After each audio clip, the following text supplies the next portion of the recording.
Question అవర్లో భాగంగా తెలంగాణ రాష్ట్ర మంత్రి శ్రీనివాస్ గౌడ్తో ఇంటర్వ్యూ చేసేందుకు నాతో పాటు జాయిన్ అవుతున్నారు మా తెలంగాణ ఇన్పుట్ ఎడిటర్ కళ్యాణ్. సతీష్, మనం శ్రీనివాస్ గౌడ్ గురించి ఇప్పుడు చాలా విశేషాలు తెలుసుకుందాం మన ప్యాకేజ్లో. అయితే వాస్తవానికి శ్రీనివాస్ గౌడ్ ఉద్యోగంలోకి వచ్చే ముందే ప్రత్యక్ష రాజకీయాల్లో నేరుగా లేకున్నా ఇండైరెక్ట్గానే రాజకీయాల్లోనే ఉన్నారు. అప్పుడు మహబూబ్ నగర్ జిల్లా జడ్చర్ల ఎమ్మెల్యే ఎర్రశేఖర్కి అత్యంత సన్నిహితుడిగా ఉన్నారు శ్రీనివాస్ గౌడ్. ఆ సందర్భంగా కూడా చాలా రాజకీయాల్లో నేరుగా పాల్గొనకపోయినా రాజకీయాలతో సంబంధం ఉన్న వ్యక్తే. ఇప్పుడు ఆయనతో మనం మాట్లాడదాం. అసలు రాజకీయాల్లోనే ఉన్న శ్రీనివాస్ గౌడ్ ప్రభుత్వ ఉద్యోగిగా ఎందుకు మారారు, ప్రభుత్వ ఉద్యోగి నుంచి మళ్ళీ రాజకీయాల్లోకి ఎందుకు వచ్చారు, ఆ మార్పు వెనుక కారణాలంటే ఆయనతో మాట్లాడదాం మనం. ఖచ్చితంగా. శ్రీనివాస్ గౌడ్ గారు చెప్పండి, మీరు మొదట్లో రాజకీయాల్లోనే ఉన్నారు వాస్తవానికి, అక్కడి నుంచి ప్రభుత్వ ఉద్యోగిగా మారారు, ఇప్పుడు మళ్ళీ రాజకీయాల్లోకి వచ్చారు. అంటే రాజకీయాల నుంచి ప్రభుత్వ ఉద్యోగం మారడానికి ఆ సమయంలో ప్రత్యేకమైన కారణం ఏమైనా ఉందా? ప్రభుత్వ ఉద్యోగం మీ టార్గెటా, రాజకీయాలు మీ లక్ష్యమా? ముందుగా అందరికీ నమస్కారం. మీ ఇద్దరు కూడా, కళ్యాణ్ గారికి సతీష్ గారికి నమస్తే సార్. నమస్తే అండి. నేను రాజకీయంలో ముందు లేను, ఉద్యోగం చేసుకుంటేనే రాజకీయ నాయకులతో ఉన్నా. అప్పుడు సత్యమన్న ఉండేది, సత్యమన్న మేమందరం కలిసి ఉండేది. సత్యమన్న బడి ఉద్యోగం చేస్తూ ఆయన చనిపోయిన తర్వాత మళ్ళీ ఉద్యోగం చేసే క్రమంలోనే చిన్నప్పటి నుంచి కూడా మా నాన్న, మా అమ్మ, మా నాన్న పేదవాళ్ళకు సాయం చేయాలి, ఏదైనా కష్టం వచ్చినప్పుడు ధైర్యంగా నిలబడాలి, భయపడకుండా ధైర్యంగా మనం సమాధానం చెప్పాలని చెప్పి నేర్పిండు. అది మా తండ్రి రక్తంలో నుంచి నాకు వచ్చింది కనుక, మా తాత మా తండ్రి నుంచి కూడా నన్ను నేర్చుకున్నా కనుక ఎప్పుడు కూడా చిన్నప్పటి నుంచి కూడా భయం అనేది నాకు ఉండకుండే. ఉద్యోగం చేసే క్రమంలో కూడా అదే విధంగా ఉన్నా. మరి హైదరాబాద్కు వచ్చిన తర్వాత నేను మున్సిపల్ కమిషనర్ అయిన తర్వాత ఉద్యోగం చేసే క్రమంలో కూడా ఆ రోజు జరుగుతున్నటువంటి అన్యాయాలు, అక్రమాలు, ఉద్యోగులు జరుగుతున్నటువంటి అనేక వివక్ష, ముఖ్యంగా హైదరాబాద్లో తెలంగాణ ప్రాంతానికి జరుగుతున్న అన్యాయం, నేను కమిషనర్గా పనిచేస్తున్నప్పుడు ఎటువైపు చూసినా పెద్ద పెద్ద బిల్డింగ్ల దగ్గర మా మహబూబ్నగర్ వాళ్ళే గుడిసెలు వేసుకొని ఉండడం, ఆఫీసర్లకు వివక్ష ఉండడం, అవన్నీ ఒక మనసులో ఒక బాధ, ఆక్రోశం అనేది ఉండేది. ఈ క్రమంలో కేసీఆర్ గారు ఎప్పుడైతే తెలంగాణ వచ్చుడో కేసీఆర్ చచ్చుడో అనే నినాదంతో బయటకు వచ్చినప్పుడు అది బాగా ఆకర్షితమై మనం కూడా దీనిలో పాల్గొనాలా, తెలంగాణ ఉద్యమంలో పాల్గొనాలా అని చెప్పి అది క్రమక్రమంగా ఉద్యోగ సంఘాలుగా స్థాపించుకుంటూ గజిట్ అధికారుల సంఘాన్ని స్థాపించి మరి ఎక్కడ ఎవరికి అన్యాయం జరిగినా వాళ్ళని నిలదీస్తూ, పై అధికారులు నిలదీస్తూ, ప్రభుత్వంతో కొట్లాడుతూ, ఆనాటి ఆంధ్ర ప్రభుత్వంతో, ఆంధ్ర ముఖ్యమంత్రులతో కానీ ఆంధ్ర మంత్రులతో కానీ మాట్లాడేటప్పుడు కూడా, చీఫ్ సెక్రటరీతో, ఉన్నతాధికారులతో మాట్లాడేటప్పుడు కూడా ఎక్కడ ఆయన మంత్రి అనే భయం లేకుండా ధైర్యంగా ఎదురిస్తూ ముందుకు పోయే క్రమంలో మరి తెలంగాణ ఉద్యమం ఉధృతం కావడం, కేసీఆర్ గారి నాయకత్వం ఉండడం, తర్వాత ఉద్యోగ సంఘాలుగా మేము మొదటి ఈ మలిదశ ఉద్యమాన్ని సిద్దిపేట సభతోనే స్టార్ట్ అయింది కనుక ఆ జేఏసీ అనేది తర్వాత వచ్చింది, ఉద్యోగుల జేఏసీ ముందుంది. ఉద్యోగుల జేఏసీ ఆధ్వర్యంలో ముఖ్యమంత్రి గారు మరి 16 జీవో అనేక ఉద్యోగుల అన్యాయాలపైన మరి 14F పైన పోరాటంలో అక్కడ సిద్దిపేట సభతో స్టార్ట్ అయ్యి సిద్దిపేట సభ నుంచి ప్రారంభమైనటువంటి ఉద్యమం తెలంగాణ ప్రకటించుకున్నంత వరకు వెళ్ళింది. వచ్చిన తెలంగాణ ఎప్పుడైతే యూటర్న్ అయిందో అప్పుడు మళ్ళా పొలిటికల్ జాయింట్ యాక్షన్ కమిటీ ఉండాలని చెప్పి ముఖ్యమంత్రి గారు తయారు చేసినటువంటిది అది. ఆ తర్వాత పొలిటికల్ జేఏసీలో కూడా మళ్ళీ ప్రముఖ పాత్ర పోషించడం, తెలంగాణ తెచ్చుకునే వరకు కూడా మేము కూడా ఆ రోజుల్లో మా పైన అయినా అక్రమ కేసులేని అప్పట్లో జైళ్ళకి వెళ్ళినాం. అయినా కూడా ఏ రోజు కూడా తెలంగాణ వస్తుంది అనుకోలేదు మేము. ఇంకా కొట్లాడదాం,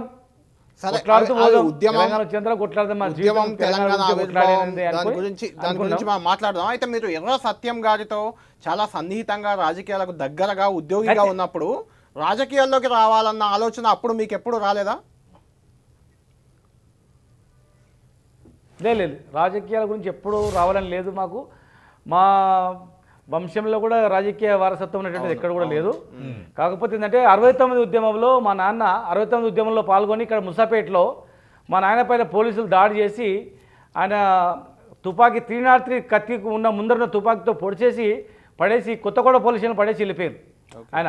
అంటే ఆయన చనిపోయిండని చెప్పి వదిలిపెట్టి వెళ్ళిపోయినారు. కనుక నేను పుట్టినప్పుడే మా నాయన మీద దాడి చేయడం, మా నాన్న చేయి మొత్తం కట్ కావడం, ఆ వల్ల చిన్నప్పటి నుంచి తెలంగాణ పైన నాకు కొద్దిగా ఆక్రోశం నాకు మనసులో కూడా ఉంది కనుక ఏదో పోరాటం చేయాలి, కొట్లాడాలి, సాధించాలని తప్ప పొలిటికల్గా రావాలని నాకు లేదు. అంటే తెలంగాణ వచ్చిన తర్వాత కూడా కంపల్సరీ పొలిటికల్ పోవాలని కూడా లేదు. అంటే శ్రీనివాస్ గౌడ్ గారు నేను ఎందుకు అడిగానంటే మీరు రాజేంద్ర నగర్లో కూకట్పల్లిలో ఈ ప్రాంతాల్లో ఉద్యోగిగా మున్సిపల్ కమిషనర్గా పనిచేస్తున్న సమయంలో అక్కడ పేద ప్రజల పక్షాన ఒక ఉద్యోగి అంటే జనరల్గా ఉద్యోగులు అంతలా చేయరు. కొంచెం ప్రజా జీవితంలో ఉన్న వాళ్ళు రాజకీయాలకు రావాలని ఆసక్తి ఉన్న వాళ్ళే కొంచెం పేద ప్రజల కోసం ఎక్కువగా పనిచేస్తుంటారు. అలాంటి వైఖరిని నేను గమనించాను ప్రత్యక్షంగా మీ దగ్గర. అంటే మీకు రాజకీయాల్లోకి రావాలన్న ఉద్దేశం అప్పట్లో ఏమైనా ఉండేదా అన్న డౌట్. లేదు సార్, నేను 97లో పి జనార్దన్ రెడ్డి ఖైరతాబాద్ ఎమ్మెల్యే గారు ఉన్నప్పుడు కూడా నేను కూకట్పల్లిలో వారు కలిసి మేము చాలా సందర్భంలో పాల్గొనడం జరిగింది. వారు మా ఎమ్మెల్యే కూడా ఉండేది.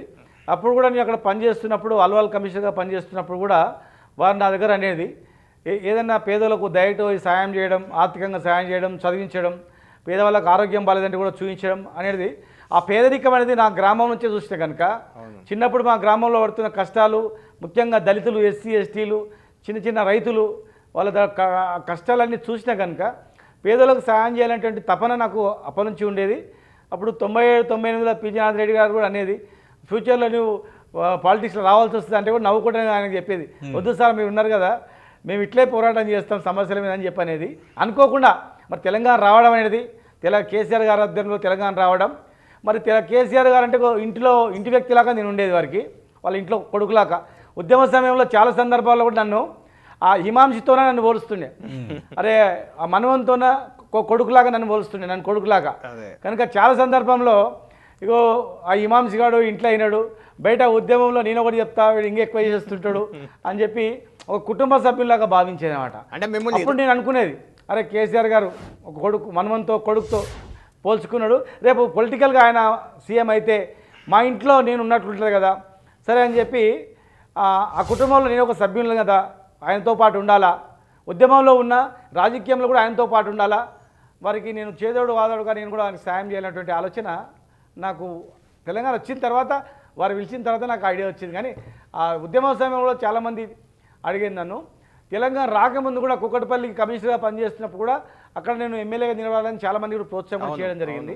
కనుక నాకు ముందు అనేది ఆలోచన లేదు, ప్రిపరేషన్. ఎందుకంటే మీరు రాజకీయాల్లోకి వచ్చే ముందు కూడా కూకట్పల్లి నుంచి పోటీ చేస్తారని, రాజేంద్ర నగర్ నుంచి పోటీ చేస్తారని, నారాయణపేట అని, మహబూబ్ నగర్ అని ఇట్లా రకరకాల నియోజకవర్గాలు ప్రచారంలోకి వచ్చాయి. అంటే మీరు రాజకీయాల్లో అడుగు పెట్టకముందే ఇవన్నీ ప్రచారంలోకి వచ్చాయి. అందుకని ఆ ఉద్యమమే కారణమా లేదంటే మీకు మొదటి నుంచి ఆలోచన ఉందా అనేది అడుగుతున్నాను. ఓకే, అంటే జనరల్గా ఉద్యోగం అంటే భయంతోనే పనిచేస్తాడు. అవును, నేను భయపడకుండా పనిచేసేది, అవును, డైరెక్ట్గా పనిచేసేది. అంటే ఉద్యోగం ఉంటుంది పోతేనే అనుకునేది. అంటే జనరల్గా ఎవడే కానీ రాజకీయాలు రావాలనుకుంటున్నా కనుక ఇంత ధైర్యం కొట్లాడుతున్నా అనుకునేది అనమాట. ముఖ్యమంత్రి కారుకి అడ్డపోయినప్పుడు రాజశేఖర రెడ్డి గారు ముఖ్యమంత్రి ఉన్నప్పుడు క్విట్ తెలంగాణ అనే స్టిక్కర్ బండికి వేసిన, క్విట్ తెలంగాణ స్టిక్కర్ వేస్తే దిగి సీరియస్గా వచ్చి మళ్ళీ నా ఎద మీద ఇట్లా కొట్టి ముండోడవా అనుకుంటే వెళ్ళిపోయిన అట్లా. అంటే అప్పుడు అనుకున్నారు, అరే రాజశేఖర రెడ్డి అనుకుంటే ఈయన ఎంత ఎమ్మెల్యేలే భయపడుతున్నారు, ఈయన డైరెక్ట్ కారుకు వచ్చి స్టిక్కర్ వేసిండు అంటే పొలిటికల్ రావాలనుకుంటుండేమని అనుకునేది. కానీ నాకు అట్లా లేదు. అంటే మిమ్మల్ని కొంత ఆ సమయంలో మిమ్మల్ని కొంత రాజకీయ నాయకులు, రాజకీయ వ్యవస్థ, ఉద్యోగిగా కొంత ఇబ్బంది కూడా మిమ్మల్ని పెట్టినట్లుంది. చాలా పెట్టిండ్రు, చాలా ఇబ్బంది పెట్టిండ్రు, అడుగున కష్టాలు పెట్టిండ్రు, జైలలో పెట్టిండ్రు, అక్రమ కేసులు పెట్టిండ్రు. కానీ కేసులు పెట్టినా జైలు నుంచి బయటకు వచ్చిన నిమిషం నుంచి కూడా భయపడలే. అంటే కొడక చూసుకుందామని అట్లా తిరిగినాం. కానీ భయం అనేది అసలు రాలేదు మాకు, భయం అనేది భయపడేది లేదు. అంటే శ్రీనివాస్ గౌడ్ గారు ఒక శానిటరీ ఇన్స్పెక్టర్గా ప్రారంభమైంది, ఎప్పుడైనా ఊహించారా అంటే మంత్రిని అవుతాను అని, ఈ విధంగా ఉంటానని? అట్లా పొలిటికల్ ఆలోచన నాకు లేదు కదా, పొలిటికల్ ఆలోచన లేదు నాకు. కమిషనర్ అయినా చిన్న వయసులో నేను తొందరగా కమిషనర్ అయినా, తర్వాత మన మున్సిపల్ ఉద్యోగుల రాష్ట్ర నాయకునైనా అయిన తర్వాత నాకు ఐఏఎస్ కావాలా అని అనుకునేది, కన్ఫర్డ్ ఐఏఎస్ తెచ్చుకోవాలా, చిన్న ఉద్యోగం నుంచి కలెక్టర్ కావాలా అనేటువంటి తపన ఉండేది. మా ముఖ్యమంత్రి గారు ఒకరోజు ఢిల్లీలో, అంటే ఇంకా తెలంగాణ రాలేదు, 2012లో ఉన్నప్పుడు ఒకరోజు రాత్రి మేము ఇంట్లో కూర్చొని మాట్లాడుతున్నప్పుడు మా కేసీఆర్ ముఖ్యమంత్రి గారు తమ్మి తెలంగాణ వచ్చేస్తుంది మీరు రావాలన్నాడు. లేదు సార్ నేను ఉద్యోగం చేస్తా, నాకు కలెక్టర్ కావాలన్నది. అంటే ఆ రోజు ఒక మాట అన్నాడు, నువ్వు మున్సిపల్ మినిస్టర్ అవుతావు, మన నువ్వు మంత్రి అవుతావు 10 మంది కలెక్టర్లను నేను నిలబెడతాను నీ ముందర 10 మంది ఐఏఎస్ఆర్ని నిలబెడతాను నీ ముందర నువ్వు ఐఏఎస్ ఏం చేస్తావు నా ఎంబడి ఉండాలని అన్నాడు. తెలంగాణ రాకముందు అన్నాడు ఆ మాట. ఆ రోజు నేను అనుకున్నా సరే అని నవ్వుకున్నా, తెలంగాణ వచ్చినప్పుడు చూద్దాంలే అనుకున్నా. ఇక ఆయన అన్న మాటలు తెలంగాణ వచ్చింది, ఎప్పుడు వస్తుంది అనుకున్నప్పుడు తెచ్చిండు. వారితో పాటు ఉన్నాం, కష్టాలు సుఖాల్లో ఉన్నాం. ఇక ఈ శేష జీవితం కూడా ఆయనతో పాటే ఉండాలా. ఈ తెలంగాణ తెచ్చిన తెలంగాణ ఎవరి చేతిలో పెడితే కాదు తమ్మి, మీలాంటి వాళ్ళు ఉండాలా. మళ్ళీ అదే మీరు ఎవరు రాకపోతే అందరు మళ్ళీ అదే పాత వాళ్ళు ఉంటారు, మీలాంటి ఉద్యమకారులు రాకపోతే ఎట్లా అన్నప్పుడు నిజమే అనిపించింది నాకు. నిజమే అనిపించి కంపల్సరీ ఉండాలనిపించి మా సహచరులు మా ఉద్యోగ సంఘ నాయకులు వాళ్ళందరూ కూడా నువ్వు వెళ్ళాలన్నా నువ్వు వెళ్ళకపోతే ఎట్లయితే అన్నప్పుడు మీరు వెళ్తేనే మాకు అండ కదా, మళ్ళీ మేము వాళ్ళ దగ్గర తిరగాలన్నా, నువ్వు అక్కడ ఏం సార్ అన్నాడు మంత్రి ఇస్తా అంటున్నాడు, నువ్వు మంత్రి అయితే మరి మా మంత్రి అని చెప్పి మీ దగ్గరకు వస్తాం, లేకపోతే మళ్ళీ వాళ్ళ చుట్టూ మేము తిరగాల్సి ఉంటుంది, ఇంత కష్టపడి తెలంగాణ తెచ్చి మళ్ళీ వాళ్ళ చేతిలో పెడితే ఎట్లా అని అన్నప్పుడు అప్పుడు నేను కూడా ఆలోచన చేసిన. మరి నేను రాజీనామా చేసేటప్పుడు మా అమ్మ మా నాన్న కానీ మా భార్య పిల్లలు కానీ నా సన్నిహితమైనటువంటి వాళ్ళు కూడా ఎవరు కూడా పొమ్మని చెప్పలేదు.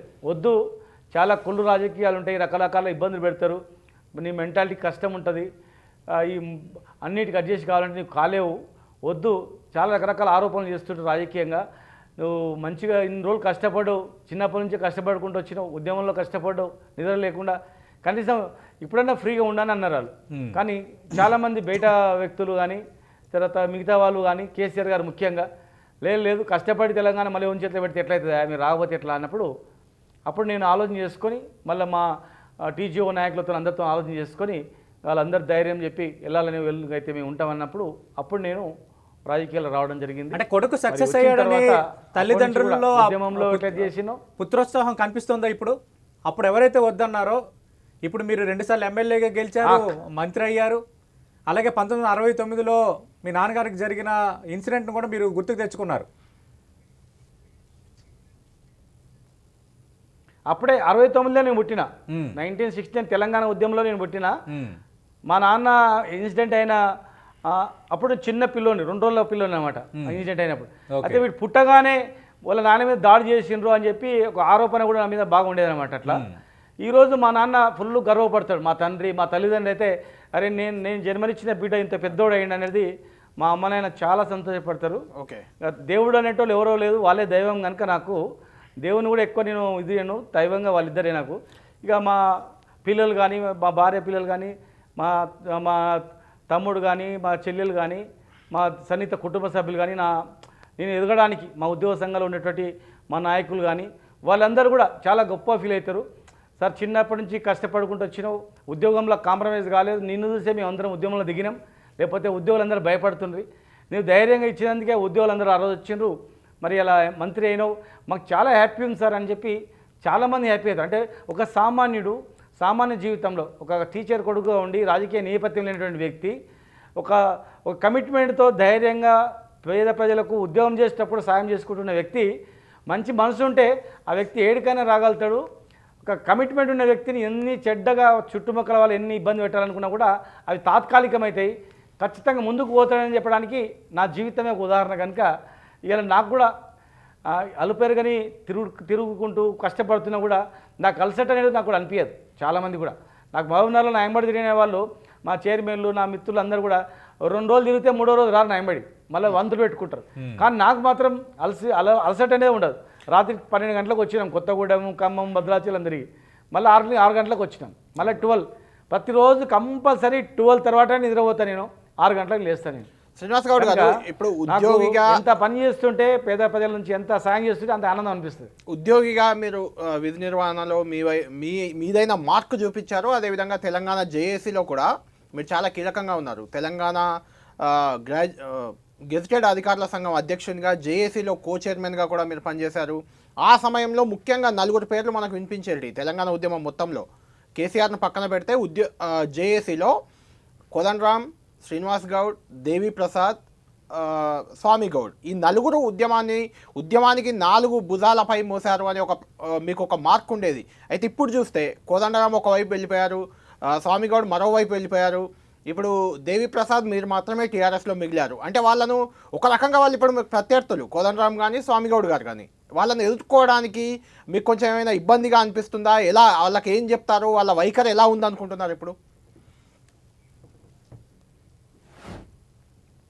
ఒకటి కోదండరామ్ గారు కానీ మిగతా వాళ్ళు కానీ వాళ్ళు ఆ రోజు తెలంగాణ ఉద్యమ సమయంలో 100 సార్లు కూడా కేసీఆర్ గారు లేకపోతే ఉద్యమం లేదు, ఇవాళ కేసీఆర్ లేకపోతే జేఏసీ లేదు, జేఏసీ పెట్టింది ఆయన, జేఏసీ చైర్మన్గా నన్నే చేసిండని చెప్పి కూడా కోదండరామ్ గారు చెప్పడం జరిగింది. మరి తెలంగాణ వచ్చేంత వరకు మరి తెలంగాణ నడిపినటువంటి వ్యక్తి తెలంగాణ వచ్చి ముఖ్యమంత్రి అవగానే మరి వారు వేరే పార్టీ పెట్టుకోవడం, రకరకాలుగా పార్టీలతో సంబంధం ఉండడం వలన మాకు గ్యాప్ అనేది వచ్చేసింది. ఇప్పుడు వాళ్ళ యొక్క అంశం వేరు. తెలంగాణ వచ్చేంత వరకు అందరి లక్ష్యం తెలంగాణ రాష్ట్ర సాధన. వచ్చిన తర్వాత ఆయన ఎజెండా ఏముందో తెలియదు. నా ఎజెండా తెచ్చిన వెంబడి ఉండాలి, ప్రాణం పోయినా పర్లేదు కానీ మరి తెలంగాణ గురించి కష్టపడి తెచ్చుకున్నాం కనుక తెచ్చిన తెలంగాణ కాపాడుకోవడానికి ఎవరైతే మా ఉద్యమ నాయకుడు ఉన్నాడో ఆయన ముఖ్యమంత్రి అయినప్పుడు ఆయన వెంబడి ఉండడమే న్యాయమని నేను భావించిన. మరి వారితో పాటే ఉన్నా. మొదటిసారి మంత్రి పదవి ఇస్తా అని చెప్పి మాట్లాడి ఇస్తున్న సమయంలో కూడా నన్ను అడిగిండు మరి ఎట్లా అని.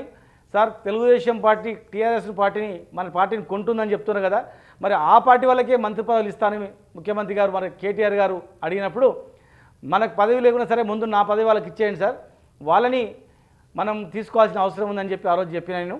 తర్వాత నేను అడిగింటే మళ్ళీ అప్పుడే నాకు ఫస్ట్ టైంలోనే మళ్ళీ ఇచ్చేది మంత్రి పదవి, కానీ ఎప్పుడు కూడా నేను అడగలేదు. సెకండ్ టైం చూద్దాం లేండి సార్ అని చెప్పిన. సెకండ్ టైం గెలవగానే నాకు కోదండరామ్ గారు కానీ స్వామి గౌడ్ కానీ చెప్తున్నది ఏంటంటే తెలంగాణ తేవడానికి కేసీఆర్ కృషి ఉంది, అందులో డౌట్ లేదు. అంతా కలిసి తెలంగాణ తెచ్చిన తెలంగాణ కేసీఆర్ కుటుంబ వశమైంది, ప్రజాస్వామ్యం ఇక్కడ లేదు అనే వ్యాఖ్యలు కోదండరామ్, స్వామి గౌడ్ లాంటి మీతో కలిసి ఉద్యమం చేసిన వాళ్ళు చేయడాన్ని మీరు ఎలా అర్థం చేసుకుంటారు? అంటే దాన్ని సొసైటీ కూడా, తెలంగాణ సమాజం ఏ రకంగా అర్థం చేసుకోవాలి? ఒకటి, స్వామిగౌడ్ గారు ఆయన మండలి చైర్మన్ చేసిర్రు. అవును, ఉన్నతమైనటువంటి మండలి చైర్మన్. ఒకవేళ మండలి చైర్మన్ కాగానే చైర్మన్గా ఉన్నప్పుడే ఇది తెలంగాణ తెచ్చుకున్న తర్వాత మొత్తం మీరే ఉన్నారని చెప్పింటేనేమో దానికి స్టాండిటీ ఉండేది. కానీ 5 సంవత్సరాలు మండలి చైర్మన్గా ఉండి, మండలి చైర్మన్గా ఉన్నప్పుడు ఆయన స్వయంగా ఆయన మాటలతోనే ఒక అటెండర్ స్థాయి వ్యక్తిని, నన్ను అటెండర్ జాబ్ చేస్తున్న వ్యక్తిని అంచెలంచెలుగా నేను ఎన్జిఓ అయినా, ఆ తర్వాత నన్ను ఇంత పెద్ద ఉన్నతమైనటువంటి మండలి చైర్మన్ చేసిండు అని చెప్పి వారి నోటితో అన్నప్పుడు మరి ఆ పదవి అయిపోయిన తర్వాత అంటే దానికి అంత పెద్ద అర్థం ఉండదేమో అని అనుకుంటా. సరే, ఏదేమైనా కూడా ఆయన ఏది భావించిండో, మరి ఆయన ఏ రకంగా ఆలోచన చేసి పార్టీలో పోయిండో నేను ఆయన గురించి పర్సనల్ విషయాలు నేను చెప్పలేను. కాకపోతే ఆయన అనే మాటలు చైర్మన్గా ఉన్నప్పుడు అంటే మాత్రం దానికి ఒక అరే కరెక్ట్ అని అనుకునేది. కోదండరామ్ గారు కూడా ఇప్పుడు వారిని చేసింది కేసీఆర్ గారు చైర్మన్గా, జేఏసీ చైర్మన్గా చేసినందుకే ఆయన తెలంగాణ సమాజం ఆయన గుర్తించింది. చేసి చైర్మన్గా లేకుంటే కోదండరామ్ అంటే వాళ్ళు ఎంతమంది గుర్తుపడుతుంది అనేది ఆలోచన చేసుకోవాలి. ఆ అవకాశం కలిగించిండు ఆ పదవికి. మరి ఉద్యమంలో వారితో పాటు ఉన్నారు చివరి వరకు కూడా. మరి వారు కూడా ఏదైనా పదవులు, రాజకీయ పదవులు కావాలనుకుంటే వారికి రాజ్యసభ మెంబరు రకరకాలు కూడా మరి మేమందరం మాట్లాడేది. అప్పుడు ఆయన చెప్పలేకపోయాడు, రాజకీయం అంటేనే వద్దన్నాడు. పొలిటికల్ జేఏసీగా ఉన్నప్పుడు మరి జేఏసీ పార్టీ పెట్టాలని చాలామంది అరవదు అన్నప్పుడు కూడా మనం పాలిటిక్స్లో ఉండదు, పాలిటిక్స్ దూరంగా ఉండాలి, పాలిటిక్స్ దూరంగా ఉండి మనం సజెషన్ చెప్పాలి, అంతేగాని మనం పొలిటికల్ పార్టీలో ఉండొద్దు మనం అని అన్నారు వారు. మరి నిజంగా వారికి పొలిటికల్ పార్టీలో ఉండాలనే ఉద్దేశం ఉంటే అదే రోజు మరి టీఆర్ఎస్ పార్టీ ఉంటుండే, పొలిటికల్ జేఏసీ పార్టీగా పెట్టుతుండే, 2 అలయన్స్గా గవర్నమెంట్ నడుపుకోవాలనే ఆలోచన ఆ రోజు ఉండే. మరి ఆ రోజేమో పార్టీ పెట్టొద్దు అని చెప్పి అన్నాడు. పార్టీ అనేది మా సిద్ధాంతం కాదన్నాడు. తెలంగాణ మనం అడ్వైజర్ బోర్డు లేకుండా అన్నాడు. తర్వాత పొలిటికల్ పార్టీ స్థాపించిండు. పార్టీ స్థాపించి మళ్ళీ పొలిటికల్ పార్టీలకు లింకప్ అవుతున్నారు. మళ్ళీ రేపు మండలి ఎలక్షన్లు కూడా పొలిటికల్ పార్టీలో నిలబడాలని చెప్పి గత ఎలక్షన్లు కూడా నిలబడడం జరిగింది. మరి అలాంటప్పుడు ముందే కోదండరామ్ గారు కానీ స్వామి గౌడ్ గారు కానీ సరే, వాళ్ళు వేరే పార్టీలు ఉన్నారు, వేరే రకమైన ఆలోచన విధానంతో ఉండొచ్చు, వాళ్ళు వేరే రకంగా వ్యాఖ్యలు చేయొచ్చు. అయితే టీఆర్ఎస్లో ఉన్న వాళ్ళు కూడా ఉద్యమకారులను కొంత టీఆర్ఎస్ పక్కన పెట్టింది ఈ మధ్యకాలంలో. ఎవరైతే కొత్తగా పార్టీలో చేరారో వాళ్ళకే పెద్దపీట వేస్తున్నారు అనే ఒక విమర్శ ఉంది. దానివల్లే మొన్న దుబ్బాక కావచ్చు, నిన్న గ్రేటర్ ఎన్నికలు కావచ్చు, ఇలాంటి ఫలితాలు వచ్చాయనే ఒక విమర్శ ఉంది. అంటే మనం చూస్తే కూడా ఇప్పుడు మీ క్యాబినెట్ను చూస్తే శ్రీనివాస్ గౌడ్ లాంటి ఉద్యమకారుడు మంత్రిగా ఉన్నాడు, ఆ తర్వాత కొత్తగా చేరిన శ్రీనివాస్ యాదవ్ మంత్రిగా ఉన్నాడు. అటు హరీష్ రావు, ఉద్యమంలో ఉన్న హరీష్ రావు కేటీఆర్ మంత్రిగా ఉన్నారు, అటు ఎర్రబెల్లి దయాకర్ రావు మంత్రిగా వచ్చి చేరాడు. ఇటు ఈటెల రాజేందర్, ఉద్యమకారుడు ఈటెల రాజేందర్ మంత్రిగా ఉన్నాడు, అటు పువ్వాడ అజయ్ లాంటి వారు మంత్రిగా వచ్చి చేరారు. అంటే ఈ కొత్త పాత అనేది కొంచెం సమతూకంలో ఎక్కడో పార్టీకి కొంత ఇబ్బంది కలుగుతుందనే ఒక విమర్శలు వస్తున్నాయి. దీనికి మీరేం చెప్తారు? ఒక్కటి అప్పుడు ఆడున్నటువంటి రాజకీయ పరిస్థితులలో మనం అప్పుడు 66 సీట్లు గెలుచుకున్నాం. అప్పుడే మాకు ఫస్ట్ టైమే మాకు 100 సీట్లు వచ్చింటే మాకు పూర్తి బలంతో మేమే ఉంటే వాళ్ళం. ఆ రోజుల్లో మేము 66 సీట్లు గెలిచినప్పుడు చంద్రబాబు నాయుడు గారు మా పార్టీలో చీల్చి గవర్నమెంట్ పడగొట్టాలని ప్రయత్నం చేసిండు. తర్వాత మిగతా పార్టీ వాళ్ళు కూడా ఎప్పుడు కూలిపోతుందో టీఆర్ఎస్ పార్టీ మాకు ఎప్పుడు అధికారం వస్తుందో అని చేసిండ్రు. అలాంటప్పుడు మేము తెచ్చుకొని తెలంగాణ మరి ఆగం కావద్దు అంటే వాళ్ళ ఉద్దేశం ఏముందంటే మళ్ళీ తెలంగాణ ఆంధ్రప్రదేశే బాగుండే, తెలంగాణ వచ్చినందుకు ఇట్లా అయింది, మళ్ళీ ఆంధ్రప్రదేశ్ ఉంటేనే బాగుండే అనే టైటిల్ చేయాలని చెప్పి చంద్రబాబు నాయుడు కుట్రలు పన్నాడు. ఆ రోజు మా పార్టీ ఎమ్మెల్యేను మా పార్టీ ఎమ్మెల్సీలను కొనాలని ప్రయత్నం చేసిరు వాళ్ళు. అలాంటి సందర్భంలో తప్పలేని పరిస్థితులు ఏమైందంటే అందరిని కలుపుకోవాల్సి వచ్చింది. అందరిని కలుపుకొని మనం బలం కావాలి, ముందు నిలబడాలి. 6 సంవత్సరాలు ఒక 5 సంవత్సరాలు మనం స్టాండ్ అయినామనుకో, అప్పుడు స్టాండ్ అయిన తర్వాత నెక్స్ట్ మనం చూద్దాం. కానీ ఈ 5 సంవత్సరాలే మనం కూలిపోయేట్లయితే మళ్ళీ వాళ్ళ ప్లాన్ అంతా ఏముంది, మళ్ళీ సమైక్యంగా ఉండాలనే భావన వస్తుంది, సమైక్యంగా ఉండాలనే ఉద్యమాలు వస్తాయి అని చెప్పి ఆ రోజు పుకారు లేపింది. నక్సలైట్ ఉద్యమాలు వస్తాయని పుకారు లేపారు, మత కళాలకు అని ఎన్ని ఛాన్స్ వస్తే అంత విచ్ఛిన్నం చేయాలి తెలంగాణని, తెలంగాణ శక్తిని అస్తిత్వాన్ని విచ్ఛిన్నం చేయాలని ప్రయత్నం చేసింది. ఆ సమయంలో తప్పని పరిస్థితులలో మా నాయకుడు ఏం చేయాల్సి వచ్చిందంటే అందరినీ కలుపుకోవాల్సి వచ్చింది, అన్ని వర్గాలను కలుపుకోవాల్సి వచ్చింది. ఆ క్రమంలో నెక్స్ట్ ఎలక్షన్లో వాళ్ళకి టికెట్ ఇవ్వాల్సి వచ్చింది. మళ్ళీ గెలిచిన తర్వాత మళ్ళీ వాళ్ళని అధికారంలో ఎందుకు రెండోసారి అధికారంలోకి వచ్చాక ఇందిరారెడ్డి లాంటి వాళ్ళని తీసుకొని మంత్రి పదవి ఇచ్చారు, సుధీర్ రెడ్డి లాంటి వాళ్ళని పార్టీలో చేర్చుకున్నారు. రెండోసారి కూడా ఆనవాయితీ కొనసాగింది. కరెక్టే కళ్యాణ్ గారు, కొన్ని జరిగినాయి అట్లా కొన్ని మరి ఆ సందర్భాన్ని బట్టి మా నాయకుడు ఆ పరిస్థితుల వల్లే దుబ్బాక గ్రేటర్ ఇలాంటి ఫలితం వచ్చింది అనే విమర్శ ఉంది. దానికి మీరేమంటారు? అంటే దీనికి పెద్ద ఇది లేదు. సరే, మీరు ఒకవేళ పూర్తి బలం వచ్చిన తర్వాత కూడా కొంతమంది తీసుకోవడం అనేది మలక్పేట కావచ్చు, మీరు ఇంతమంది అన్న కావచ్చు, కొంత ఉండొచ్చు, కొంచెం దాన్ని మేము అనలేము. కానీ ఓకే, ఆ దుబ్బాక విషయము వీళ్ళను చేర్చుకున్నందుకే దుబ్బాక వచ్చిందని కాదు అక్కడ అంశం. దుబ్బాకలో రకరకాల కారణాలు ఉన్నాయి, జిహెచ్ఎంసీలో రకరకాల కారణాలు ఉన్నాయి. కొన్ని మేము చేసినటువంటి కొన్ని ప్రజల్లోకి తీసుకోలేకపోయినాం, రకరకాల ఈక్వేషన్స్, వాళ్ళ గ్లోబల్ ప్రచారాలు రకరకాల వల్ల కొన్ని తప్పిదాలు జరిగినాయి అవి. కనుక దానివల్ల మేము ప్రజలలో తీసుకోలేకపోయినాం. అంటే దుబ్బాక ఉద్యమకారులను బీజేపీ దగ్గర తీసుకుంది, టీఆర్ఎస్ పై ఆ ఉద్యమకారుల ద్వారానే యుద్ధం చేయించింది. ఇక ముందు కూడా టీఆర్ఎస్లో ఉన్న గుర్తింపు లేని ఉద్యమకారులను కానీ బయట ఉన్న ఉద్యమకారులను కానీ పార్టీలో చేర్చుకొని బలపడేందుకు బీజేపీ ప్రయత్నం చేస్తుంది. దాన్ని టీఆర్ఎస్ ఎలా ఎదుర్కోబోతుంది? చాలామంది అసలైన ఉద్యమకారులు ఎవరే కానీ మాకు పదవులు కావాలనేటువంటి ఆలోచన కన్నా ఎక్కువ ఇంపార్టెంట్ మనం ఉద్యమకారుగా తెలంగాణ తెచ్చుకున్నాం, తెలంగాణ బాగుపడుతుందని ఇంపార్టెంట్ చూస్తారు.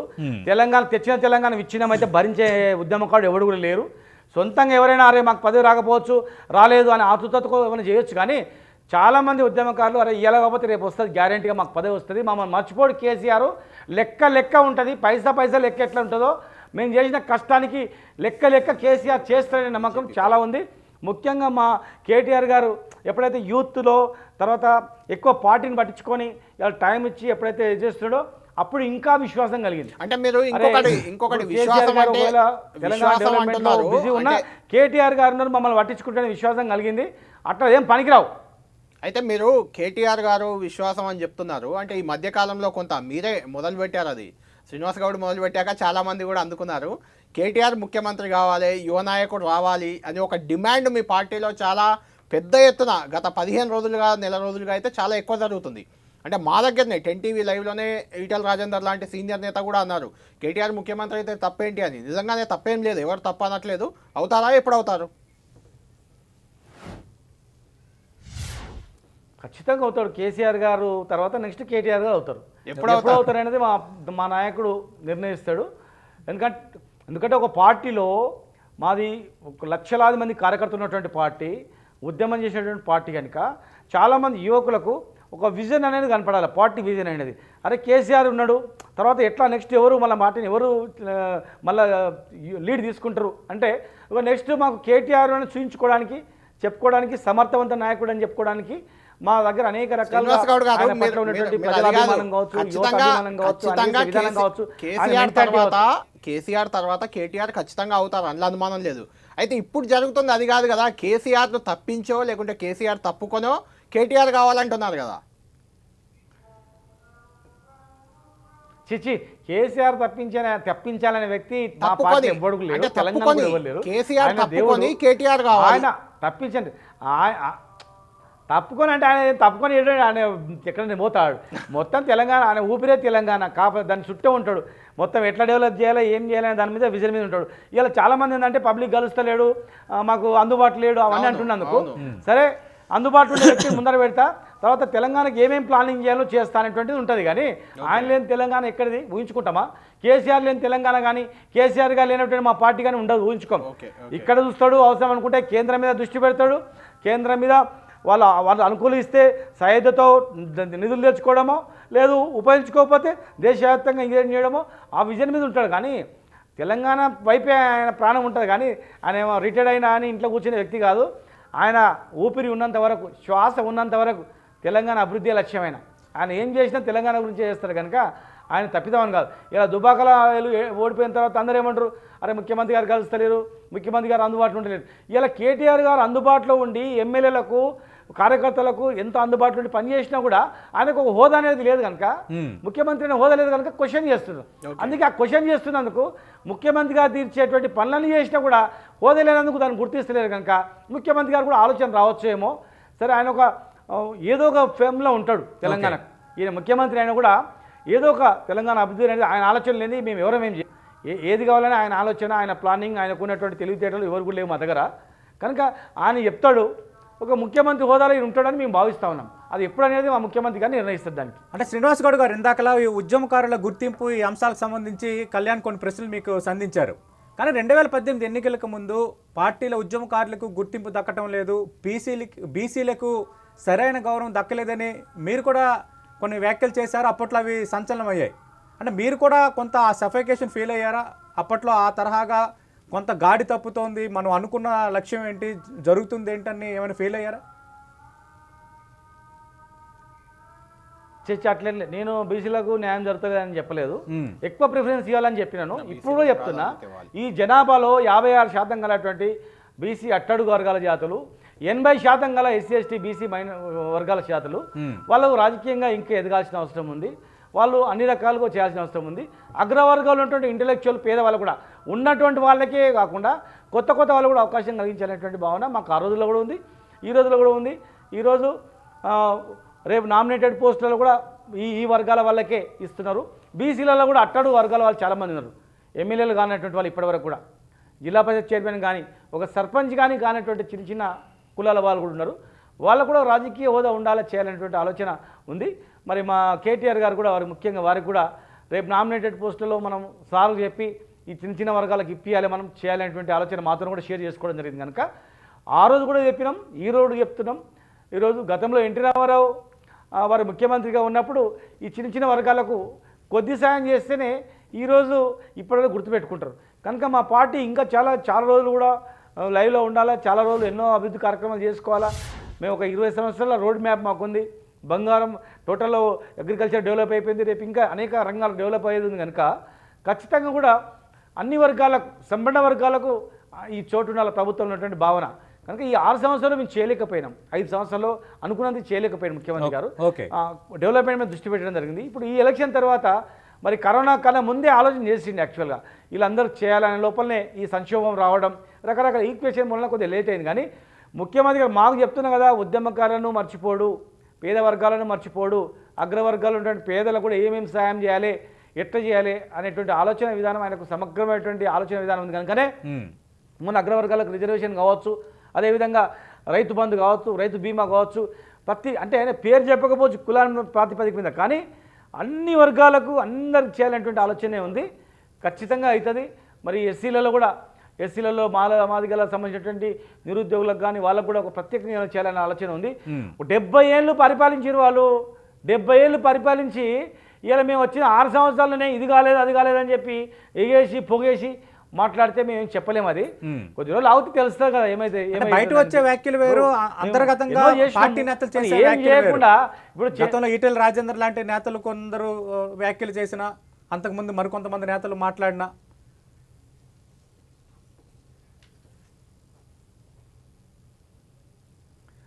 ఖచ్చితంగా ఇప్పుడు ఈటల రాజేందర్ గారు కానీ మేము కానీ ఇప్పుడు మేము ఒక మామూలు కుటుంబం నుంచి వచ్చినాం. ఆ ఈటల రాజేందర్ గారు కూడా మామూలు కుటుంబం నుంచి వచ్చిండ్రు. చాలామంది ఈరోజు చిన్న చిన్న వర్గాల నుంచి వచ్చినటువంటి వాళ్ళం, చిన్న చిన్న కులాల నుంచి వచ్చినటువంటి వాళ్ళం ఉన్నాం. ఇలా మాకు మంచిగా ఒక గుర్తింపు కానీ ప్రభుత్వంలో ఒక మంచి ఇది కానీ ఒక చెప్పే స్థాయిలో ఉన్నాం మేము అందరూ కూడా.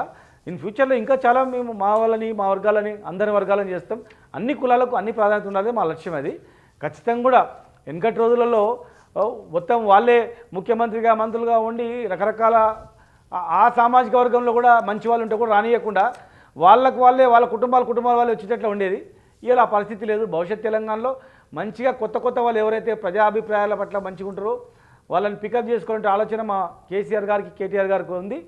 ఖచ్చితంగా కూడా మేము చేస్తాం అవన్నీ కూడా. సతీష్ గారు, ముఖ్యంగా అంటే మనం మన ప్రోమోలో కూడా వేసాం అదే విషయం. అవును, ఇప్పుడు ఉద్యోగ సంఘం నేతగా ఉన్న శ్రీనివాస్ గౌడ్ టీఆర్ఎస్ పార్టీలో వచ్చారు, మంత్రి అయ్యారు, రాష్ట్ర మంత్రిగా ఉన్నారు. అటు ఉద్యోగులు ఎప్పుడూ లేని విధంగా 7.5 PRC అని కమిటీ రికమెండ్ చేస్తే ఉద్యోగులు ఉపాధ్యాయులు అంతా కూడా రోడ్డెక్కి ఆందోళన చేయాల్సిన పరిస్థితి, ప్రగతి భవన్ను అటు సెక్రటరియట్ను ముట్టడించే పరిస్థితి. ఈ నేపథ్యంలో ఖచ్చితంగా ఈ విషయంలో శ్రీనివాస్ గౌడ్ ఇన్వాల్వ్మెంట్ ఖచ్చితంగా ఉంది. అంటే ఆయనతో ఉద్యోగులంతా టచ్లో ఉన్నారు. ఇట్లా శ్రీనివాస్ గౌడ్ గారు మీరు చెప్పండి, మన ఉద్యమం అంటే తెలంగాణ ఉద్యమం చేసినప్పుడు మీ వెనుక ఉద్యోగులు ఉన్నారు, ఉపాధ్యాయులు ఉన్నారు, అందరూ ఉన్నారు. అందులో కూడా నిరుద్యోగులు కూడా ఉన్నారు. నీళ్లు నిధులు నియామకాలు అని చెప్తూ ఆ ట్యాగ్లైన్తో వెళ్ళారు. అయితే ఇప్పుడు నిరుద్యోగులు కానీ ఉద్యోగులు కానీ ఉపాధ్యాయులు కానీ ఎవ్వరూ కూడా తెలంగాణ ప్రభుత్వ తీరుపై సంతృప్తిగా లేరు. గతంలో 43% ఫిట్మెంట్ ఇచ్చిన ప్రభుత్వం ఇప్పుడు 7.5% ఫిట్మెంట్కి కమిటీ రికమెండ్ చేసింది. ఎంత ఫిట్మెంట్ ఇస్తుంది, ఏం చేయబోతుంది, పిఆర్సీ ఎలా ఇస్తుంది అనే ఒక ఆందోళన ఉద్యోగుల్లో ఉంది. దీనికి ప్రభుత్వ పరంగా సమాధానం చెప్పాల్సిన ప్రధాన బాధ్యత మీపైనే ఉంది. ఎందుకంటే ఇటు ఉద్యోగులకు అటు ప్రభుత్వానికి మీరు మధ్య వారధిగా ఉన్నారు. చెప్పండి, ఎంత ఫిట్మెంట్ రాబోతుంది ఈసారి ఉద్యోగులకు? 10 TV సాక్షిగా తీపి కబురు ఏమైనా అందిస్తారా ఉద్యోగులకి? కళ్యాణ్ గారు మీరు చెప్పిన దానిలో వాస్తవం ఉంది. మా ఉద్యోగులు 7.5 అనగానే కొంత బాధపడడం వాస్తవమే. ఈరోజు తెలంగాణ ఉద్యమంలో మరి ఉద్యోగులు యువకులు అందరూ పాల్గొనడం జరిగింది. ఈరోజు 1,25,000 ఉద్యోగాలు మేము భర్తీ చేసినా కూడా ఇంకా చాలా చేయాల్సింది ఉంది. కనుక మరి మా పిల్లలకు మా తమ్ముళ్లకు కొంత ఉద్యోగాలు ఎక్కువ ఇన్ని ఉద్యోగాలు వచ్చినా కూడా ఇంకా చాలా యువకులు నిరుద్యోగులు కనుక ఆ భావన ఉంది. అందుకే ఈరోజు ఈసారి మా ముఖ్యమంత్రి గారు ఈ ప్రమోషన్స్ ఇవ్వడము తర్వాత ఖాళీలను భర్తీ చేయాలని చెప్పని ఈ నెక్స్ట్ మంత్లోనే భర్తీ చేయాలని నోటిఫికేషన్ ఇవ్వాలని చెప్పని అధికారులకు ఆదేశించడం జరిగింది. ఖచ్చితంగా ఈ నెక్స్ట్ మంత్ పెద్ద ఎత్తున భారీ ఎత్తున రిక్రూట్మెంట్ అనేది కూడా జరుగుతుంది. మరి ప్రమోషన్స్ కూడా మొత్తం ఇప్పించినాం. 7.5 అనేది అప్పుడు మొన్న 42 వచ్చిన తర్వాత అది 7.5 వచ్చింది కదా అనేటువంటి కొంత ఉంది. దాన్ని మేము కూడా ఏకీభవించలేదు కరెక్ట్ అని చెప్పని మేము కూడా మా సంఘ నాయకులకు కానీ మా ఉద్యోగులకు కానీ చెప్పినాం. లేదు మరీ అబ్నార్మల్ కాకుండా మరీ తక్కువ కాకుండా రాష్ట్రంలో ఉన్నటువంటి బడ్జెట్ మన పరిస్థితి మన జీతభత్యాలు అందరూ ఉద్యోగులందరూ సంతృప్తికరంగా ఉండేటట్లు ఉద్యోగులు ఉపాధ్యాయులు ప్లస్ ప్రజలు కూడా అరే జీతాలు మొత్తం వీళ్ళకేనా ఇన్ని పైసలు పోతున్నాయా అనుకోకుండా ప్లస్ ఉద్యోగులు కూడా అరే తక్కువ ఉంది అనుకోకుండా సంతృప్తి పరిచేటట్లు మనం మీడియాలో మనం ముందుకు రావాలని చెప్పి కూడా చాలా మంది కోవడం జరిగింది. చాలా మంది ముఖ్య నాయకులు అందరూ కూడా మీరు అన్నట్లు కొంత ప్రజల్లో ఒక అభిప్రాయం కూడా ఉంది. ఉద్యోగుల జీతభత్యాలు చాలా ఎక్కువగా ఉన్నాయి, ఎక్కువగా ఇస్తున్నారని మీరు అన్నట్టు ఆ అభిప్రాయం కూడా ఉంది. అయితే ఈ నేపథ్యంలో మీరు ఇటు ప్రభుత్వంలో ఉన్నారు, గతంలో ఉద్యోగిగా ఉన్నారు కాబట్టి ఇప్పుడున్న పరిస్థితుల్లో ఇప్పుడు ఉద్యోగులకు ఉన్న వేతనాలు కావచ్చు, రాష్ట్ర ఆర్థిక పరిస్థితి కావచ్చు, దీన్ని బేస్ చేసుకొని చూసినప్పుడు ఎంతవరకు ఫిట్మెంట్ ఇవ్వాలని మీరు అనుకుంటున్నారు? అంటే మీ అంచనా ఏంటి? మీకు ఉద్యోగుల మీద పూర్తి అవగాహన ఉంది. ఇప్పుడు ఒక్కటి కళ్యాణ్ గారు వాళ్ళు అడుగుతున్నారు కొంతమంది 80-90%, 65-75 అవును, అది తప్పు అవుతుంది. ఎందుకంటే 80-90% ఇచ్చిన తర్వాత మన సగం బడ్జెట్ మొత్తం వాళ్ళకి పోతే పబ్లిక్ ఏమంటారు? పబ్లిక్ ప్రతి ఆఫీస్ దగ్గర కూడా పెద్ద నిరసన ఉంటుంది. అట్లా అని కాకుండా 7.5% మళ్ళీ మరీ ఇస్తే కూడా కష్టమవుతుంది. ఇప్పుడు ఉన్నటువంటి ప్రభుత్వ ఉద్యోగులకు ట్రెజరీ ద్వారా ఇచ్చేటువంటి ఉద్యోగులకు 38,350 కోట్ల రూపాయలు సంవత్సరానికి భారం అవుతుంది. తర్వాత వాళ్ళు ఇచ్చిన 7.5% అంటే కూడా సంవత్సరానికి 3,000 కోట్ల రూపాయల భారం పడతా ఉంది. అయితే మనకు ఉన్నటువంటిది మా నాయకులకు అందరూ చెప్పిన, ఉపాధ్యాయ సంఘ నాయకులకు, ఉద్యోగ సంఘ నాయకులకు అందరూ కూడా టోటల్గా మనకు బడ్జెట్ చూసుకోండి, ఒక శాలరీ ఎంత చూసుకోండి, సెంట్రల్ గవర్నమెంట్ జీతము పక్క స్టేటు మనం చూసుకొని పబ్లిక్లో కూడా మనం లాస్ట్ టైం 43% ఇచ్చినప్పుడు చాలా ఊర్లలో కూడా అరే ఇంత జీతాలు పెంచారు, మొత్తం ఉద్యోగులకే జీతాలు పోతున్నాయి, పైసలన్నీ పోతున్నాయనే భావన కలిగినాయి కనుక అట్లా కలగకుండా మరీ తక్కువ ఇచ్చి ఉద్యోగులు అసంతృప్తి పంచకుండా మనం చేసుకోవాలి, ఆలోచన చేయాలని చెప్పినాం. దాని మీద లెక్కలు కడతా ఉన్నారు, మొత్తం చేస్తూ ఉన్నారు. మా ట్రెజరీ అధికార సంఘం నాయకులు, ట్రెజరీ ఉద్యోగులు, ఎన్జిఓలు, అదేవిధంగా ఉపాధ్యాయ సంఘంలో ఉన్నటువంటి పెద్ద పెద్ద నాయకులు కూడా వాళ్ళు కూడా ఆలోచన చేస్తున్నారు. 80-90 అంటే అది మంచిది కూడా కాదు. ఆ 80-90% తీసుకుంటే మన స్టేట్ నేమ్ డెవలప్ చేసుకోవాలి. అట్లా ఉండదు. అట్లా కాకుండా మరి లాస్ట్ టైం అంతా అనుకోకుండా మనం కొంత చేసుకుంటే బాగుంటుంది అనేటువంటి ఆలోచన చేస్తున్నారు, లెక్క చేస్తున్నారు. తుదిగా ముఖ్యమంత్రి గారు కూడా వారు కూడా ఆలోచన చేస్తారు కనుక తొందరలోనే ముఖ్యమంత్రి గారిని కలిసి మరి ఉద్యోగులందరూ కూడా సంతృప్తి పరిచేటట్లు, వాళ్ళు కూడా రియలైజ్ అయ్యేటట్లు, కరెక్టే ఇదంటట్లు వాస్తవాలు కూడా కొంత అందరూ ముఖ్య నాయకులతో పిలిపించుకొని చర్చించి దాన్ని చేసుకోవాలంటే ఆలోచన ప్లాన్ చేస్తూ ఉన్నాం. ఈరోజే మరి టీఎన్జిఓ అధ్యక్షుడు మన రాజేందర్ గారితోన, టీజీఓ అధ్యక్షురాలు మమత గారితోన, అదేవిధంగా ఉపాధ్యాయ సంఘ నాయకులు పిఆర్టీయూ నా అధ్యక్షుడు వాళ్ళతోన, ఎమ్మెల్సీతోన, ఎక్స్ఎమ్మెల్సీతోన వాళ్ళతో కూడా మాట్లాడాం. మిగతా సంఘాల నాయకులతో అందరితో మాట్లాడి ఒక 20-30 మంది ముఖ్య నాయకులతో కూర్చొని అసలు మనం ఎంత చేసుకోవచ్చు, ఎట్లా ఉంది, మరీ అడిగితే కూడా మనం ఎక్కువ తక్కువ అడిగితే కూడా బాగుండదు కనుక పొలిటికల్ పార్టీలు అంటుంటాయి, రెచ్చగొడుతూనే ఉంటాయి. జనరల్గా రాజకీయ పార్టీలు కనుక మాట్లాడుతూనే ఉంటారు కనుక దాన్ని మనం బేస్ తీసుకోవద్దు. ఎవరు రాజకీయ ప్రతిపక్ష హోదాలు ఉన్నా కూడా ప్రభుత్వాన్ని ఇబ్బంది పెట్టాలి, లేకపోతే ప్రభుత్వం చేసి దాన్ని సమర్థించొద్దనే భావన ఉంటుంది రాజకీయ పార్టీలు కనుక వాస్తవాలు మనం మాట్లాడుకొని వాస్తవాలు మనం చెప్పాల్సిన అవసరం ఉంటుంది. బాధ్యత గల సంఘాలు వాళ్ళకి చాలా ఇంపార్టెంట్ ఉంటుంది కనుక బాధ్యత లేకుండా ఎవరైనా మాట్లాడినా కూడా తప్పుగా అనుకోవద్దు, వాళ్ళకి సబ్జాయించాలా. మన చర్చల సందర్భం కూడా అందరిని విలువని చెప్పాం చీఫ్ సెక్రటరీ గారిని. గుర్తింపు పొందిన గుర్తింపు లేని వాళ్ళని అందరినీ విలువండి, మ్యాక్సిమం వీలైనంత వరకు అందరి అభిప్రాయాలు తీసుకొని నిజంగా ఫ్యాక్ట్ చెప్పినటువంటి వాళ్ళకు కొంచెం మీరు పరిగణన తీసుకుంటే బాగుంటుంది అని చెప్పేసి వారికి కోరడం జరిగింది. మేము తొందరలోనే మాట్లాడతాం. మేము ఇంత చెప్పడానికి రాదు ఇప్పుడు కళ్యాణ్ గారు. అంటే సచివాలయ ఉద్యోగుల ప్రమోషన్ల అంశం కూడా కొంత వివాదంగా మారుతుంది. గత కొద్ది రోజులుగా కొందరు ఉద్యోగ సంఘాల్లో ఆందోళన కూడా మనం చూసాం. దానిపై ఏం చెప్తారు శ్రీనివాస్ గౌడ్ గారు? ఎక్కడ ఏ ఉద్యోగులు? సచివాలయ ఉద్యోగుల పదోన్నతుల్లో కొంత ఇబ్బందికర వాతావరణం అయితే ఉంది. అంటే అక్కడ కొంత ఉద్యోగ సంఘాల నేతలే అడ్డుపడుతున్నారు అనే ఒక విమర్శ ఉంది. అటువంటి ఏమైనా ఉన్నాయా? ఉద్యోగ సంఘాల నేతలే కొంచెం అడ్డుపడే పరిస్థితి ఉందా సచివాలయంలో? ఒకటి స్వాతంత్రం వచ్చిన తర్వాత ఇప్పటివరకు దాదాపు అంతకుముందు కూడా 100 సంవత్సరాల చరిత్రలో ఒకే నెలలో 20,000 మందికి ప్రమోషన్ ఇచ్చిన చరిత్ర ఓన్లీ మా ప్రభుత్వంలో ఉంది. కేసీఆర్ గారు, మా ముఖ్యమంత్రి గారు ఇమ్మీడియట్గా చిన్న మెమోలను కూడా విత్డ్రా చేసి ప్రమోషన్ ఇవ్వాలని చెప్పి ఆదేశించడం జరిగింది. మొత్తం భారతదేశంలో కూడా 1 మంత్లో 20,000 మందికి ఇచ్చింది ఎక్కడ లేదు కళ్యాణ్ గారు. సరే, ఇది ఈ మంత్తోనే లాస్ట్ అని కాదు, ప్రమోషన్ అనేది నిరంతర సాగే ప్రక్రియ. సరే, సచివాలయంలో కొంత ఏమైనా ఇబ్బంది ఒకవేళ ఉంటే మాత్రం దాన్ని ఇమ్మీడియట్గా సరి చేయిస్తాం. సచివాలయ ఉద్యోగులు అడ్డుపడతారనే మాట నేనైతే చెప్పలేము, నమ్మకదగినది కాదు. ఒకవేళ అలాంటిది ఉంటే మాత్రం, అలాంటిది ఎవరైనా నాయకుడు అడ్డుపడితే మాత్రం దాన్ని మేము ఇంటర్ఫియర్ అవుతాం. సచివాలయం అంటే ఒకరు ప్రాపర్టీ కాదు, అది ఒక సంఘము ప్రాపర్టీ, వాళ్ళే గుత్తాధిపత్యం చేయాలనేటువంటిది కూడా కాదు. దాన్ని మేము కూడా సహించాం. అది అంతా ఉద్యోగులలో ఒక భాగం ఉంటుంది. ఎవరైనా ఒక ఉద్యోగి ఒకరు రానియకుండా చేస్తే వాళ్ళు ఎవరైనా ఉండండి, దాన్ని మేము ఎట్లా సహించాం. ఒక నాయకుడు కాదు, ఒక అధికారి ఏ స్థాయిలో ఉండండి, కానీ ఐఏఎస్ ఆఫీసర్ కూడా కావచ్చు, అంతకన్నా పెద్ద స్థాయి ఏదున్నా కానీ ఎవరైనా ఉద్యోగులకు ఇబ్బంది పెడుతున్నారంటే కూడా వాళ్ళని కూడా మేము టార్గెట్ చేయం. గతంలో ఆంధ్రప్రదేశ్లో ఉన్నప్పుడు చీఫ్ సెక్రటరీలను కూడా మేము ఎదిరించినాం, వాళ్ళని ఫైల్ తీసి పడేసినాం. ఉద్యోగులకు మీరు వేధిస్తుందంటే బాగుండదని చెప్పి హెచ్చరించినాం. ఇలా మా ప్రభుత్వంలో మేము మంత్రిగా ఉన్నా పర్లేదు, కానీ ఏ హోదా అనేది ముఖ్యం కాదు మాకు. మా ప్రభుత్వంలో పనిచేసే ఉద్యోగులను ఎవరైనా వేధిస్తే కూడా ఎట్టి పరిస్థితుల్లో వాళ్ళని ఎట్టి పరిస్థితులు కూడా సహించాం. శ్రీనివాస్ గౌడ్ గారు మరో కీలకమైన అంశం ఉండొచ్చు కాక వెరిఫై చేస్తాం, అధికారులు కూడా ఉండొచ్చు కాక. ఆ పిఆర్సీ నివేదిక ఆధారంగానే దాదాపు 1.91 లక్షలు మొత్తం ఖాళీలు ఉన్నాయి, ప్రభుత్వ కార్యాలయాల్లో చాలా ఖాళీలు ఉన్నాయని నివేదికలోనే చెప్పిన అంశం.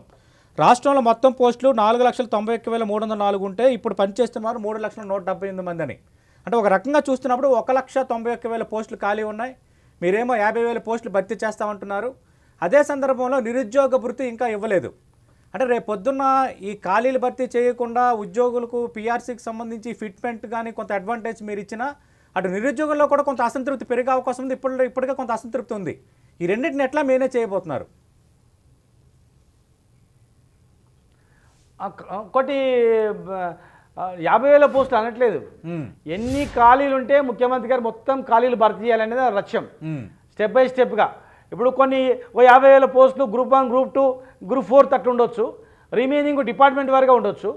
అట్లా టోటల్ అన్ఎంప్లాయ్మెంట్, టోటల్ నిరుద్యోగం ఖాళీలు భర్తీ చేయాలనేది మా ముఖ్యమంత్రి గారి లక్ష్యం. కనుకనే ఈ ఎన్ని ఖాళీలు ఉంటాయో ప్రమోషన్లు మొత్తం పైకి ఇచ్చేస్తే కింది లెవెల్లో తెలుస్తానే ఇలా ప్రమోషన్ కూడా ఇవ్వమన్నది.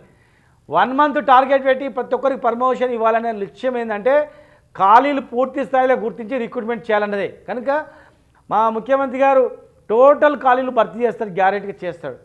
ఫేజ్డ్ మేనర్ అంటే ఫేజ్డ్ మేనర్ అంటే ఒక్కొక్క డిపార్ట్మెంట్ ఒక్కొక్కటి. ఓన్లీ పబ్లిక్ సర్వీస్ కమిషన్ చేయాలని కాదు, డిపార్ట్మెంట్ వారిగా హెల్త్ డిపార్ట్మెంట్ కావచ్చు, మిగతా వేరే డిపార్ట్మెంట్ కావచ్చు, అట్లా చేయాలనేది ప్లానింగ్ చేస్తూ ఉన్నారు. సెక్రటరియట్లో కూడా ఖాళీలన్నీ కూడా ఖచ్చితంగా భర్తీ అవుతాయి. ప్రమోషన్లు అడ్డుకోవడానికి ఎవరైనా అధికారి కావచ్చు, ఒకవేళ సెక్రటరీ కావచ్చు, లేకపోతే సంఘ నాయకుడు కావచ్చు, ఖచ్చితంగా మా దృష్టికి వస్తే మేము ఇన్వాల్వ్మెంట్ అవుతాం. అలాంటి వాళ్ళని ఒక వ్యక్తి వల్ల, ఒక అధికారి వల్ల, ఒక నాయకుని వల్ల ప్రభుత్వానికి చెడ్డ పేరు వస్తుందంటే ఎట్టి పరిస్థితుల్లో కూడా మేము సహించాం. అది మేము ఎట్టి పరిస్థితుల్లో ఊరుకునే ప్రసక్తి కూడా ఉండదు. కనుక అందరికీ రిక్రూట్మెంట్ అవుతుంది. రిక్రూట్మెంట్ చేసి నిరుద్యోగులను తృప్తి పడతాం, ప్రమోషన్లు ఇచ్చి అధికారులను తృప్తి పడతాం, ఉద్యోగులని ఇమ్మీడియట్గా పిఆర్సీని కూడా వాళ్ళతో మాట్లాడి చర్చించి వాస్తవాలు చెప్పి గ్యారంటీ చేస్తాం. ఒక టీచర్ ఉన్నాడు, ఒక అటెండర్ ఉన్నాడు. ఇలా సమాజంలో మరి వాళ్ళకి ఎంత శాలరీ ఉంటే బాగుంటుంది, ఏ రకంగా ఉండాలి, మరి తెలంగాణ రాకముందు మనకి ఎంత ఉండే, వచ్చిన తర్వాత 43% ఇచ్చిన తర్వాత ఎంత శాలరీ అయింది, రేపు మన బడ్జెట్ ఎంత ఉంది, వెల్ఫేర్ కార్యక్రమాలు ఎంత ఖర్చు పెట్టుకోవాలి, అగ్రికల్చర్ ఎంత ఖర్చు పెట్టుకోవాలి, ఇరిగేషన్ ఎంత ఖర్చు పెట్టుకోవాలి, మనం ఎంత జీతభత్యాలు తీసుకోవాలి, ప్రజలు కూడా సరే పర్వాలేదు అనేటట్లు మనకు ఉండాలి, ప్లస్ మనం కూడా తృప్తిపడేటట్టు ఉండాలనేది మా భావన. ఉద్యోగులు బాగుండదు. మరి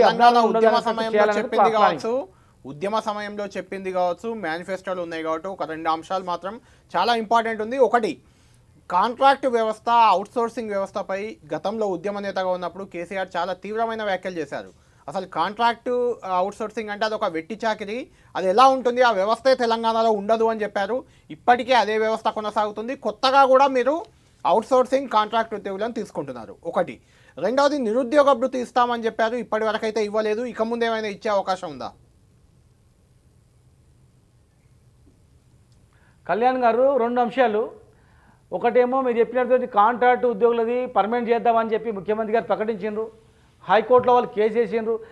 కోర్టులో కేసు వేసే వరకే ఇది రూల్ ఆఫ్ రిజర్వేషన్ లేదు, రకరకాల ఇబ్బందులు అయినందుకు గవర్నమెంట్ ఉద్యోగులకు ఎంత జీతం వస్తో ఇంచుమించు వాళ్ళకి ఇవ్వాలనేటువంటి ఆలోచనతో చాలా వరకు కూడా ఈరోజు ఎలక్ట్రిసిటీ ఉద్యోగులని 22,000 మందిని వాళ్ళందరినీ ఆర్టిజన్స్ వాళ్ళందరినీ కూడా చేస్తే కోర్టుకు వెళ్ళిండ్రు. వాళ్ళకు జీతభత్యాలు పెంచడం జరిగింది. ఇలా హోంగార్డులు 8,000, 9,000 జీతం ఉండే 20,000 రూపాయలు జీతం చేసి వాళ్ళకు ఎవ్రీ ఇయర్ 1,000 రూపీస్ పెరిగేటట్లు చేయడం జరిగింది. ఆశా వర్కర్లు కానీ, అంగన్వాడీ కార్యకర్తలు కానీ, టీచర్లు కానీ, అంగన్వాడీ టీచర్లు కానీ ఇట్లా చాలా వరకు చేయడం జరిగింది. వాళ్ళని పర్మనెంట్ చేసే అవకాశం కోర్టు అభ్యంతరాలందుకు కొద్దిగా ఆగింది. పోతే మీరు చెప్పినటువంటి ఇంకొక 2 అంశం ఏదో ఉంది కళ్యాణ్ గారు, ఒకటి నిరుద్యోగ భృతి అనేది ఖచ్చితంగా చేయాలి. మా ఎలక్షన్ మేనిఫెస్టోలో ఉంది కళ్యాణ్ గారు, గ్యారెంటీగా చేస్తారు మా నాయకుడు. ఎట్లా చేయాలి, ముందు ఎట్లా ఎవరు ఫేజ్ ఉన్నా ఎవరెవరు చేయాలి, ఏ వర్గాల నుంచి తీసుకురావాలి, ఎట్లా తీసుకురావాలి దాని మీద అధ్యయనం జరుగుతూ ఉంది. రీసెంట్లీ మా నాయకుడు కేటీఆర్ గారు కూడా చెప్పడం జరిగింది నిరుద్యోగ భృతి ఇస్తామని చెప్పి. కనుక మా ఎలక్షన్ మేనిఫెస్టో ఉన్నాయి చేసినాం, లేనివి కూడా చేసినాం. ఇవాళ మిగిలిపోయినా కూడా ఒక్కొక్కటి చేసుకుంటూ వస్తాం గ్యారెంటీగా. 50,000 కోట్ల నష్టం వచ్చింది. కరోనా రావడం వల్ల ఆర్థిక ఇబ్బంది కూడా అయినాయి. యాదాద్రి నుంచి సిద్ధు గారు.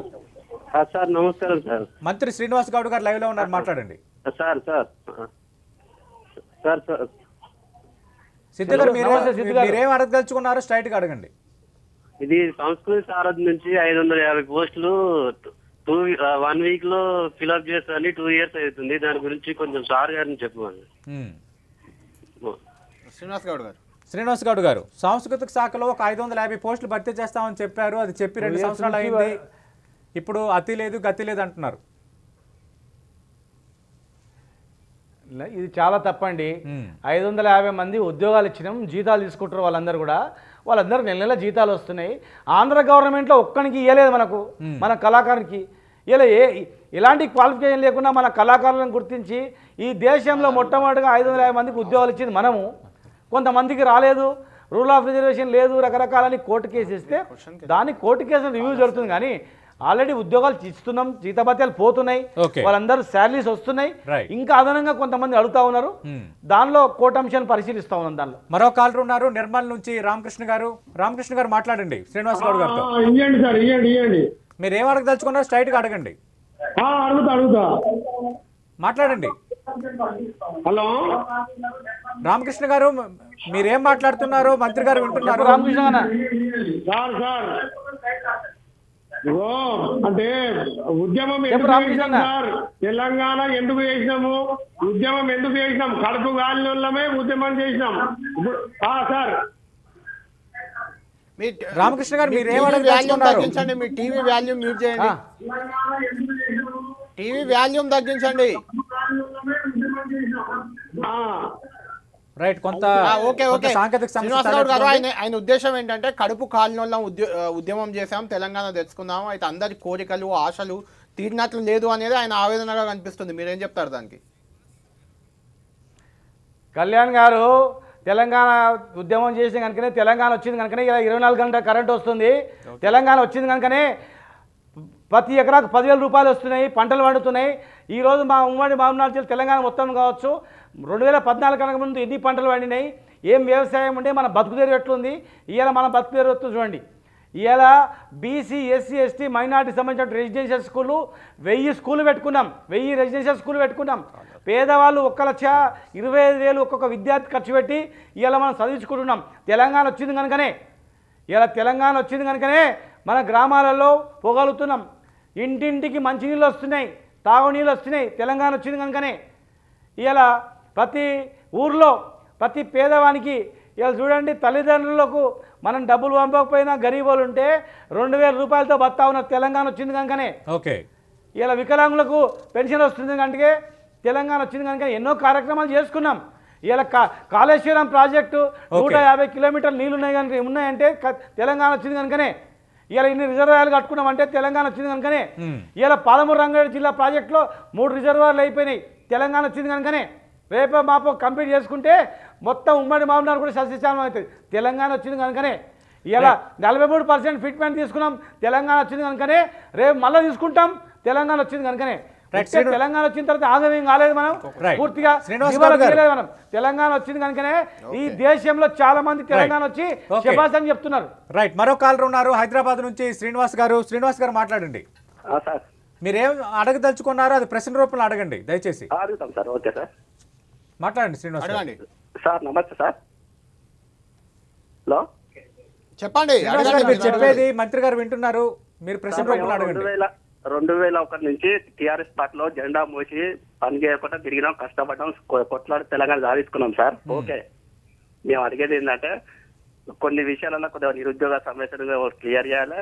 సో మళ్ళీ ఫస్ట్ మెయిన్ ఉండడానికి నీడ కావాలి సార్. ఎక్కడెక్కడ డబుల్ బెడ్రూమ్లు కడతారో అందరికి అందట్లేదు. అది కొంచెం తొందరగా చేస్తే మా సీనన్న గారితో మేము విన్నవించుకునేది అదే. అన్ని 90% ఓకే మా కేసీఆర్ గారి. ఓకే ఓకే శ్రీనివాస్ గౌడ్ గారు, ఇది నిజంగా కూడా ఇది చాలా ఇంపార్టెంట్ ప్రశ్ననే. ఎందుకంటే డబుల్ బెడ్రూమ్ ఇల్లు మీరు మొదటిసారి అధికారంలోకి రావడానికి చాలా కీలకమైన అంశం అది. అంటే అందరు జనాలు ఏమనుకున్నారంటే టీఆర్ఎస్ రాగానే ప్రతి ఒక్కరికి ఇల్లు వచ్చేస్తుంది, డబుల్ బెడ్రూమ్ ఇల్లు ఇస్తారు అని అనుకున్నారు. ఇప్పటి వరకు అది అంటే కారణాలు ఏవైనా కావచ్చు, మీరు బడ్జెట్ కేటాయింపుల, భూమి దొరకకపోవడమా, అర్హులను ఎంపిక చేయడంలో వచ్చే ఇబ్బందుల కారణాలు ఏవైనా కావచ్చు, కానీ చాలా వరకు ఇంకా ఎవరికి డబుల్ బెడ్రూమ్ ఇల్లు రాలేదు. ఎప్పుడు వస్తాయి? ఇంకా ఎన్నేళ్ళు కావాలి మీకు? ప్రతిపక్షాలు కూడా ఒక అస్త్రంగా ఉంది అది. ఒక్కటి కళ్యాణ్ గారు, ఇప్పుడు మేము డబుల్ బెడ్రూమ్లు కట్టిస్తాము, అంచెలంచెలుగా సంవత్సరానికి కట్టుకుంటూ వెళ్తాము. 10-15 సంవత్సరాలు వస్తాయి. ఒకే సంవత్సరము ఒకేసారి తెలంగాణలో ఉన్న అందరికీ అందరికీ మనం ఒకేసారి కట్టేయగలుగుతామా? అన్ని లక్షల కోట్లు ఒకటేసారి చేయగలుగుతామా? ప్రాక్టికల్గా ఆలోచన చేయాలి.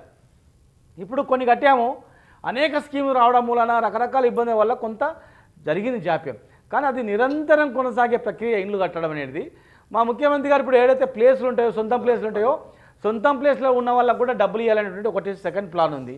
రెండవది మా కేటీఆర్ గారికి అర్బన్ డెవలప్మెంట్ మినిస్టర్ కనుక అర్బన్ ఏరియాలలో కొంత ల్యాండ్ పూల్ చేసి లేఅవుట్లు వేసి కొంత ఆర్థిక సాయం చేయాలా, లేకపోతే లేఅవుట్ చేసి ప్లాట్లు ఇవ్వాలనేటువంటి కొంత ఆలోచన ఉంది. అందరికీ కట్టి ఇవ్వాలంటే లక్షల మందికి ఒకటేసారి 2 నెలలు కట్టాలంటే కాదు, ఒక 10 సంవత్సరాలు 15 సంవత్సరాలు నిరంతరం కట్టుకుంటే చేయాలనేది. కాకపోతే కట్టగానే అందరు కూడా సార్ ఇప్పుడే కావాలంటారు. ఉదాహరణకు నా కాన్స్టిట్యూన్సీలో 3700 ఇళ్ళు దాదాపు కంప్లీట్ అయినాయి. 10,000 మంది అప్లై చేసారు. నేను కట్టిన 3500 ఇళ్ళు 10,000 మందికి నేను ఎట్లా ఇవ్వగలుగుతా? ఇప్పుడు కట్టిన కాడికి ఇవ్వగలుగుతా, నెక్స్ట్ ఇయర్ కొన్ని కడతా, మళ్ళీ నెక్స్ట్ ఇయర్ కొన్ని కడతా. దాన్ని బట్టి ఆర్థిక పరిస్థితులను బట్టి మన స్టేటు ఒక్క డబుల్ బెడ్రూమ్ ఇల్లే కాకుండా అన్ని వనరులను డెవలప్ చేస్తూ వస్తుంది కనుక అంశంలో ఎక్కువ మంది ఆశపడిన మాట వాస్తవమే. కాకపోతే తొందర రాకపోవడం వలన కొంతమంది మాకు ఇంకా రాలేదు కదా అని ఆవేదన, ఎక్కువ ఎక్స్పెక్టేషన్స్ ఎక్కువ ఉన్నాయి. తెలంగాణ రాగానే మనకి అన్ని కూడా జరిగిపోతే ఎక్స్పెక్టేషన్స్ ఎక్కువ ఉన్నాయి కనుక ఒక్కొక్కరు మాకు ఇంకా రాలే అసహనం కొంచెం ఉంటుంది, బాధ ఉంటుంది. కానీ దానిపైన కూడా ఏ రకంగా చేయాలనేటువంటి ఆలోచన ఉంది. తొందరలోనే దాన్ని కూడా పరిష్కారం మా నాయకుడు చేస్తాడు. శ్రీనివాస్ గౌడ్ గారు, చివరిగా ఒక ప్రశ్న. మీరు ఇంతకుముందే చెప్పారు కేటీఆర్ ముఖ్యమంత్రి అయితే అవుతారని అన్నారు. అదేవిధంగా మీకు కూడా గతంలో కేసీఆర్ ఇచ్చిన ఒక హామీ ఉంది. హామీ అంటే మీరు మున్సిపల్ శాఖలో మీకు సబ్జెక్ట్ ఉంది, అందులో ఉద్యోగిగా పనిచేశారు కాబట్టి మిమ్మల్ని మున్సిపల్ అడ్మినిస్ట్రేషన్ మంత్రిగా చూడాలి అని కూడా కేసీఆర్ ఒక దశలో ఒకప్పుడు అన్నమాట. అది అంటే కేటీఆర్ ముఖ్యమంత్రి అయితే శ్రీనివాస్ గౌడ్ను మున్సిపల్ శాఖ మంత్రిగా మేము చూడొచ్చా? ఎందుకంటే ఇప్పుడు కేటీఆర్ ఆ శాఖ నిర్వహిస్తున్నారు కాబట్టి ఆ శాఖ మీకు ఆటోమేటిక్గా మారిపోతుంటది కదా. అట్లేం లేదు. మా కేసీఆర్ గారు కూడా అన్నారు, ఆయన ఏ శాఖ ఇచ్చినా ఏది ఇచ్చినా ఏ బాధ్యత తప్ప చెప్పినా కూడా మాకు అట్లా ఏం లేదు, ఇది కావాలా అది కావాలనేది ఏం లేదు. రియల్ కూడా చెప్తున్నా, మా ముఖ్యమంత్రి గారు ఆయన నమ్మకంతో ఏ పని అప్ప చెప్పినా దానికి మచ్చ లేకుండా కష్టపడి పనిచేయాలా, ఒళ్ళు ఒరిచి పనిచేయాలా, పనిచేసి దానికి న్యాయం చేయాలా, జీవం పోయాలనేదే నా లక్ష్యం. ఏ శాఖ అప్ప చెప్పినా కూడా ఆయన సైన్యంలో ఒక మన ముఖ్యమంత్రి గారిలో ఎంబడి ఒక సైనికులు ఆ రోజు పనిచేసిన, ఈరోజు ఆయన గవర్నమెంట్లో పనిచేసిన, రేపు కేటీఆర్ గారు లీడర్షిప్లో ఆయన ముఖ్యమంత్రిగా అవుతారు, గ్యారెంటీగా అవుతారు. ఆయన ముఖ్యమంత్రిగా అయిన తర్వాత కూడా ప్రజలు కోరుకుంటున్నారు, మా పార్టీ కోరుకుంటుంది, మా పార్టీలో ఉండే అందరు నాయకులు కోరుకుంటారు, ఒక్కరనకుండా. కనుక రేపు భవిష్యత్తు మాకు ఖచ్చితంగా ఒకవైపు కేసీఆర్ హోదాలో, ముఖ్యమంత్రి హోదాలో, ఒకవైపు తెలంగాణ తెచ్చిన నాయకుడి హోదాలో, ప్లస్ మాకు అన్ని రకాలుగా ఆయన ఆలోచనతోనే మేము నడుపుతాం. ముఖ్యమంత్రి అయినా ఆయన సొంత నిర్ణయం మొత్తం తీసుకునేది ఉండదు, ఆయన అడగాల్సిందే పెద్ద మనిషిని. మేమైనా కూడా ఏమైనా ఆయన అడగాల్సిందే. వాళ్ళు ఎప్పుడు చేసినా కానీ ఏ రోజు చేసినా కూడా ఆయన ఉట్టిగా ఉండే వ్యక్తి కాదు, ఆయన ఉట్టిగా ఉండమేమో, ఆయన ఉండడు కూడా. ఆయన ఊపిరి తెలంగాణ కనుక ఆయన ఆలోచన విధంగానే కేటీఆర్ గారు ఉంటారు. ఆయన ఏం చెప్తే చేస్తాం. కేటీఆర్ గారి నాయకత్వం కూడా ఆయన ఏ బాధ్యతలపై చెప్పినా కూడా ఆ బాధ్యతలో మేము చేస్తాం. మాకు పదవులు ఇది కావాలా అది కావాలన్న పదవులతోనే కాదు ముఖ్యం. అక్కడ మనం తెలంగాణలో సమైక్యంగా అందరూ తీసుకుపోవాలా, దీన్ని ఎట్లా ఖరాబ్ చేయాలని చూపెట్టుకున్నారు అందరు కనుక, ఎట్లా విచ్ఛిన్నం చేయాలని చెప్పి చాలామంది ఆలోచన చేస్తున్నారు కనుక, ఎట్లా డిఫరెన్సెస్ తేవాలని చెప్పి కూడా చాలామంది రకరకాల కళలు అంటున్నారు కనుక, దాన్ని ఛేదించి ఒక యూనిట్గా తీసుకుపోవాలా. 6 ఏళ్ళలో కదా, ఇంకొక 10 ఏళ్ళు మనం ఉన్నాం అనుకో, మా లక్ష్యం అయిపోతుంది. తర్వాత వాళ్ళ ఇష్టం, ప్రజలు ఇష్టం, ప్రజలు తెచ్చుకుంటారు. అట్లా కనుక ప్రజలు కన్ఫ్యూజ్ చేస్తారు కనుక ప్రజలు కన్ఫ్యూజ్ కాకుండా చేసుకోవాలనేది మా బాధ్యత. దీనికి కంటిన్యూషన్గా ఇంకొక ప్రశ్న ఉంది నాది, చివరి ప్రశ్న ఇది. కేటీఆర్ రోల్, కేసీఆర్ రోల్ని మీరు ఎలా ఉండబోతుంది చెప్పారు. అదేవిధంగా శ్రీనివాస్ గౌడ్ రోల్ కూడా భవిష్యత్తులో ఎలా ఉండబోతుందో చెప్పారు. టీఆర్ఎస్ పార్టీలో మరో కీలక నేత హరీష్ రావు, కేటీఆర్ ముఖ్యమంత్రి అయితే హరీష్ రావు పాత్ర ఎలా ఉండబోతుంది, ఎలా ఉండాలని మీరు అనుకుంటున్నారు? ఒక్కటండి, ఎవరు ముఖ్యమంత్రి అయినా కూడా ఇప్పుడు కేసీఆర్ గారు ముఖ్యమంత్రి అయితే ఎట్లా పనిచేసినామో, కేటీఆర్ గారు ముఖ్యమంత్రి అయితే కూడా హరీష్ రావు గారు కానీ, మేము కానీ, ఎవరైనా కానీ, రాజేంద్రన్న గారు కానీ, ఎవరైనా కానీ, మేమందరం కూడా మేము ముఖ్యమంత్రులు అవుతాం అనుకోలేదు, మంత్రులం అవుతాం అనుకోలేదు, ఇంకేదని అనుకోలేదు. మేము తెలంగాణ వస్తే చాలనుకున్నాం. తెలంగాణ వస్తే చాలా మనం బతుకుతామని అనుకున్నాం. తెలంగాణ తెచ్చుకున్నాం. మొట్టమొదటి తెలంగాణలో మనం అధికారంలో నుండి మన కన్నమంతా డెవలప్ చేసుకుంటున్నాం. ఖచ్చితంగా హరీష్ రావు గారి నాలెడ్జ్, వాళ్ళ యొక్క తెలివితేటలు ఖచ్చితంగా కేసీఆర్ గారికి ఎట్లయితే ఉందో, పనిచేసిందో, సలహాలు సూచనలు 100% అట్లే ఉంటుంది. కేటీఆర్ ఒక ప్రచారం జరుగుతోంది, కేటీఆర్ సీఎం అయితే హరీష్ రావు వర్కింగ్ ప్రెసిడెంట్ అవుతారు అని. అవ్వాల్సిన అవసరం ఉందంటారా? స్వాగతిస్తారా? 100% గారండి, పచ్చి అబద్ధం. ఒక్కటండి, ఇప్పుడు హరీష్ రావు గారు రాజకీయంలో ఎట్లొచ్చిండు, హరీష్ రావు గారు ఎక్కడి నుంచి వచ్చిండు, హరీష్ రావు గారు ఎవరు? చిన్నప్పటి నుంచే సైకిళ్ళు ఇట్లా నేర్పిండు కేసీఆర్ గారు. చిన్నప్పటి నుంచే ఆయనను అంచెలంచెలుగా ఒక తండ్రి మా మామైనా కూడా, మేనమామ అంటే తండ్రిలాగా ఒక కొడుకును పెంచినట్లు పెంచిండు. ఓకే, ఎమ్మెల్యే కాకుండానే మంత్రిని చేసిండు. ఉమ్. అప్పుడు ఉన్నటువంటి అన్ని రకాలుగా ఓకే. ఆర్థికంగా కానీ రాజకీయంగా కానీ హోదాలో కానీ ఆ రోజుకు ఈ రోజుకు ఒక రాజకీయ వారసత్వం నుంచి వచ్చినటువంటి వ్యక్తి కూడా ఏం కాదు. ఉమ్.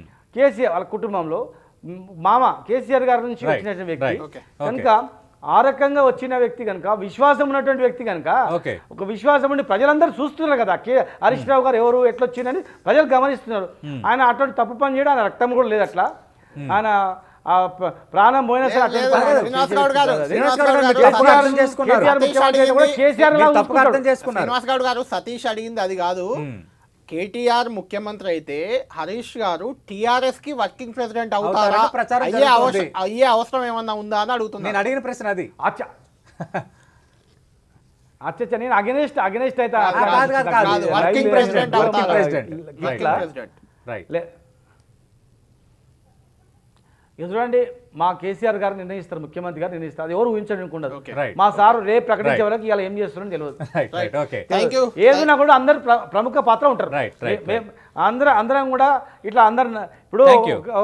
ఒకరిని నాలుగు ఇట్లా మోసినట్లు ఇట్లా అందరం కలిసి మోసినట్లు చేతికి 5,000 దాకా అందరం ఉంటాము, పార్టీని కాపాడుకుంటాం, కార్యకర్తలను కాపాడుకుంటాం, ఏమైనా తప్పులున్నా సరి చేసుకుంటాం, లేదా తొందరగా అందరికి మేలేటట్టు చేస్తాం.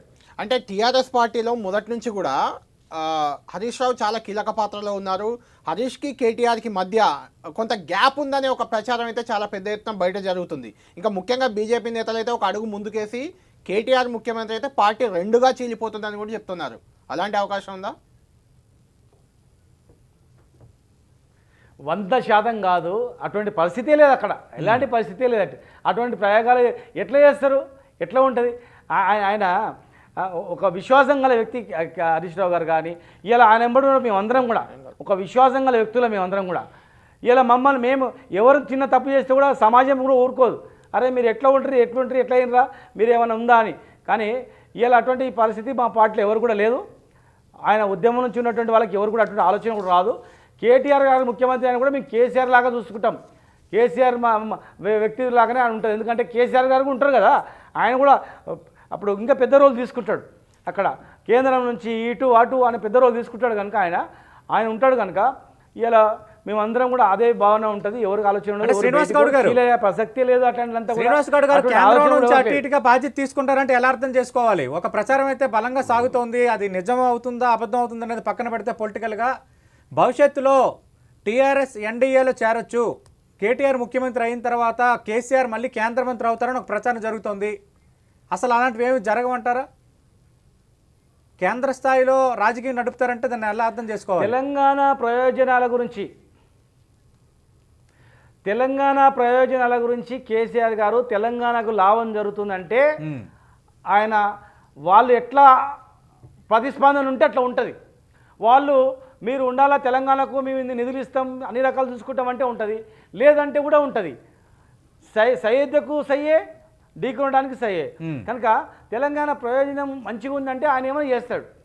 ఇలా గతంలో తెలంగాణ ఉద్యమ సమయంలో కూడా తెలంగాణ వస్తే చాలు భయ్ బొంతపురును ముద్దిస్తానన్నాడు. తెలంగాణ వస్తే చాలు భయ్ నాకు ఏ పదే వద్దన్నాడు.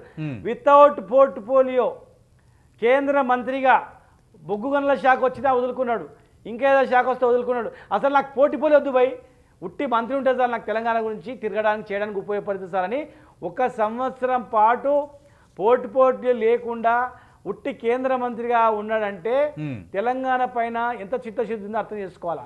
ఆ కష్టకాలంలో పదుల సంఖ్య ఇష్టం వచ్చిన సార్లు తెలంగాణ గురించి పదవులకు రాజీనామా చేసి ఓడిపోయినా మళ్ళీ గెలిచినా మళ్ళీ ఓడిపోయి మళ్ళీ గెలిచి తెలంగాణ గురించి కష్టాలు పడ్డాడు. ఉన్న ఆస్తులు పాస్తులు అమ్ముకొని కుదబెట్టి శ్రీనివాస్ గౌడ్ గారు మీరు అంటున్న రాష్ట్ర ప్రయోజనాలు తెలంగాణ ఖచ్చితంగా ఒక కారణం కావచ్చు, కాదనటం లేదు. కానీ ఎన్డీఏలో చేరే అవకాశాలను కొట్టిపారేలేమని అనుకోవచ్చు మీ వ్యాఖ్యల ద్వారా? పాసిబిలిటీ ఉందా? అంటే తెలంగాణకు ప్రయోజనం జరుగుతుందంటే అది అంటే వాళ్ళ మెంటాలిటీ, సార్ మెంటాలిటీ చెప్తున్నా. తెలంగాణకు బాగా లాభం జరుగుతుంది తెలంగాణ ప్రయోజనం గురించి. ఆయన తెలంగాణ రాష్ట్రం రావడానికి ఎన్నో అవమానాలు పడ్డాడు, ఎన్నో ఇబ్బందులు పడ్డాడు, ఎన్నో హింస పడ్డాడు. కనుక తెలంగాణ వచ్చిందంటే వస్తుందని అన్న దానిలో సంతోషంతోన అన్నిటి కూడా ఓర్చుకున్నాడు. ఇలా తెలంగాణ అభివృద్ధి అవుతుంది అనే దానిలో ఒకవేళ వారికి అనిపిస్తే గిట్లా వాళ్ళ యొక్క పెద్ద నాయకుల నుంచి వచ్చినటువంటి దానివల్ల ఏమైనా అనిపిస్తే మాత్రం ఆయన చేయొచ్చు అని అనుకుంటాం మేము అట్లా ఆయన. అంటే వింటాడు. శ్రీనివాస్ గౌడ్ తెలంగాణ గారు జరిగే ఒకటి అభివృద్ధి. అంటే మీరు తెలంగాణ ఎన్నికలు డెవలప్మెంట్ వచ్చిన దృష్టిలో పెట్టుకొని ప్రతిసారి కావచ్చేమో, కొట్లాడవచ్చు, మంచిగా ఉండొచ్చు. అంటే ఎన్నికలు వచ్చిన ప్రతిసారి ఎన్నికల సందర్భంగా బీజేపీని చాలా తీవ్రంగా విమర్శలు చేస్తూ వస్తున్నారు. దుబ్బాక కావచ్చు, గ్రేటర్ హైదరాబాద్ కావచ్చు, ఎన్నికల ముందు చాలా తీవ్రంగా విమర్శలు చేశారు. ఆ తర్వాత ఎన్నికలు ముగిసిన తర్వాత ఢిల్లీకి వెళ్ళారు, ప్రధాని మోడీని కలిశారు, ఆ తర్వాత అమిత్ షాని కలిశారు. వచ్చిన తర్వాత పూర్తిగా వాతావరణం మారిపోయింది. అటు వ్యవసాయ చట్టాలకు జై కొట్టారు, బీజేపీపై తీవ్ర వ్యాఖ్యలు చాలా వరకు తగ్గించారు. దీన్ని ఎలా చూడొచ్చు? అంటే కాంప్రమైజ్ అయిపోయిందా టీఆర్ఎస్ ఆల్రెడీ? ఇప్పుడు ఒకటి ఇటు ఆయుష్మాన్ భారత్ లో చేరిపోయారు, ఆయుష్మాన్ భారత్ వద్దన్న వాళ్ళు. వస్తాయి కదా. ఇప్పుడు ఇక్కడ ప్రజలు ఆయుష్మాన్ బావద్దు మనది బాగుందని అన్నాము, రైతు బంధు ఇచ్చినాము, ఇవన్నీ స్కీమ్లు ఇచ్చినాము, కొత్త వ్యవసాయ చట్టాలు వస్తే ఇబ్బంది అవుతుంది అన్నాము, అవును, కరెంటు ప్రైవేటీకరిస్తే ఇబ్బంది అవుతుంది అన్నాము. అయినా కూడా మరి అక్కడ రాజకీయ పరిస్థితి చూసినాము. ప్రజల యొక్క అభిప్రాయం ఎట్లుంది మీరు కూడా చూసిండ్రు. ఆ 2-3 సంఘటనలు పెట్టుకొని మేము డిసిషన్ తీసుకున్నామని కాదు అక్కడ. ఈ సంఘటన జరగానే ఇప్పుడు మా నాయకుడు పోయిందంటే ఆయనంతా కనుక ఏం పోతాడా? ముఖ్యమంత్రి గారు కూడా ఏం పోలే.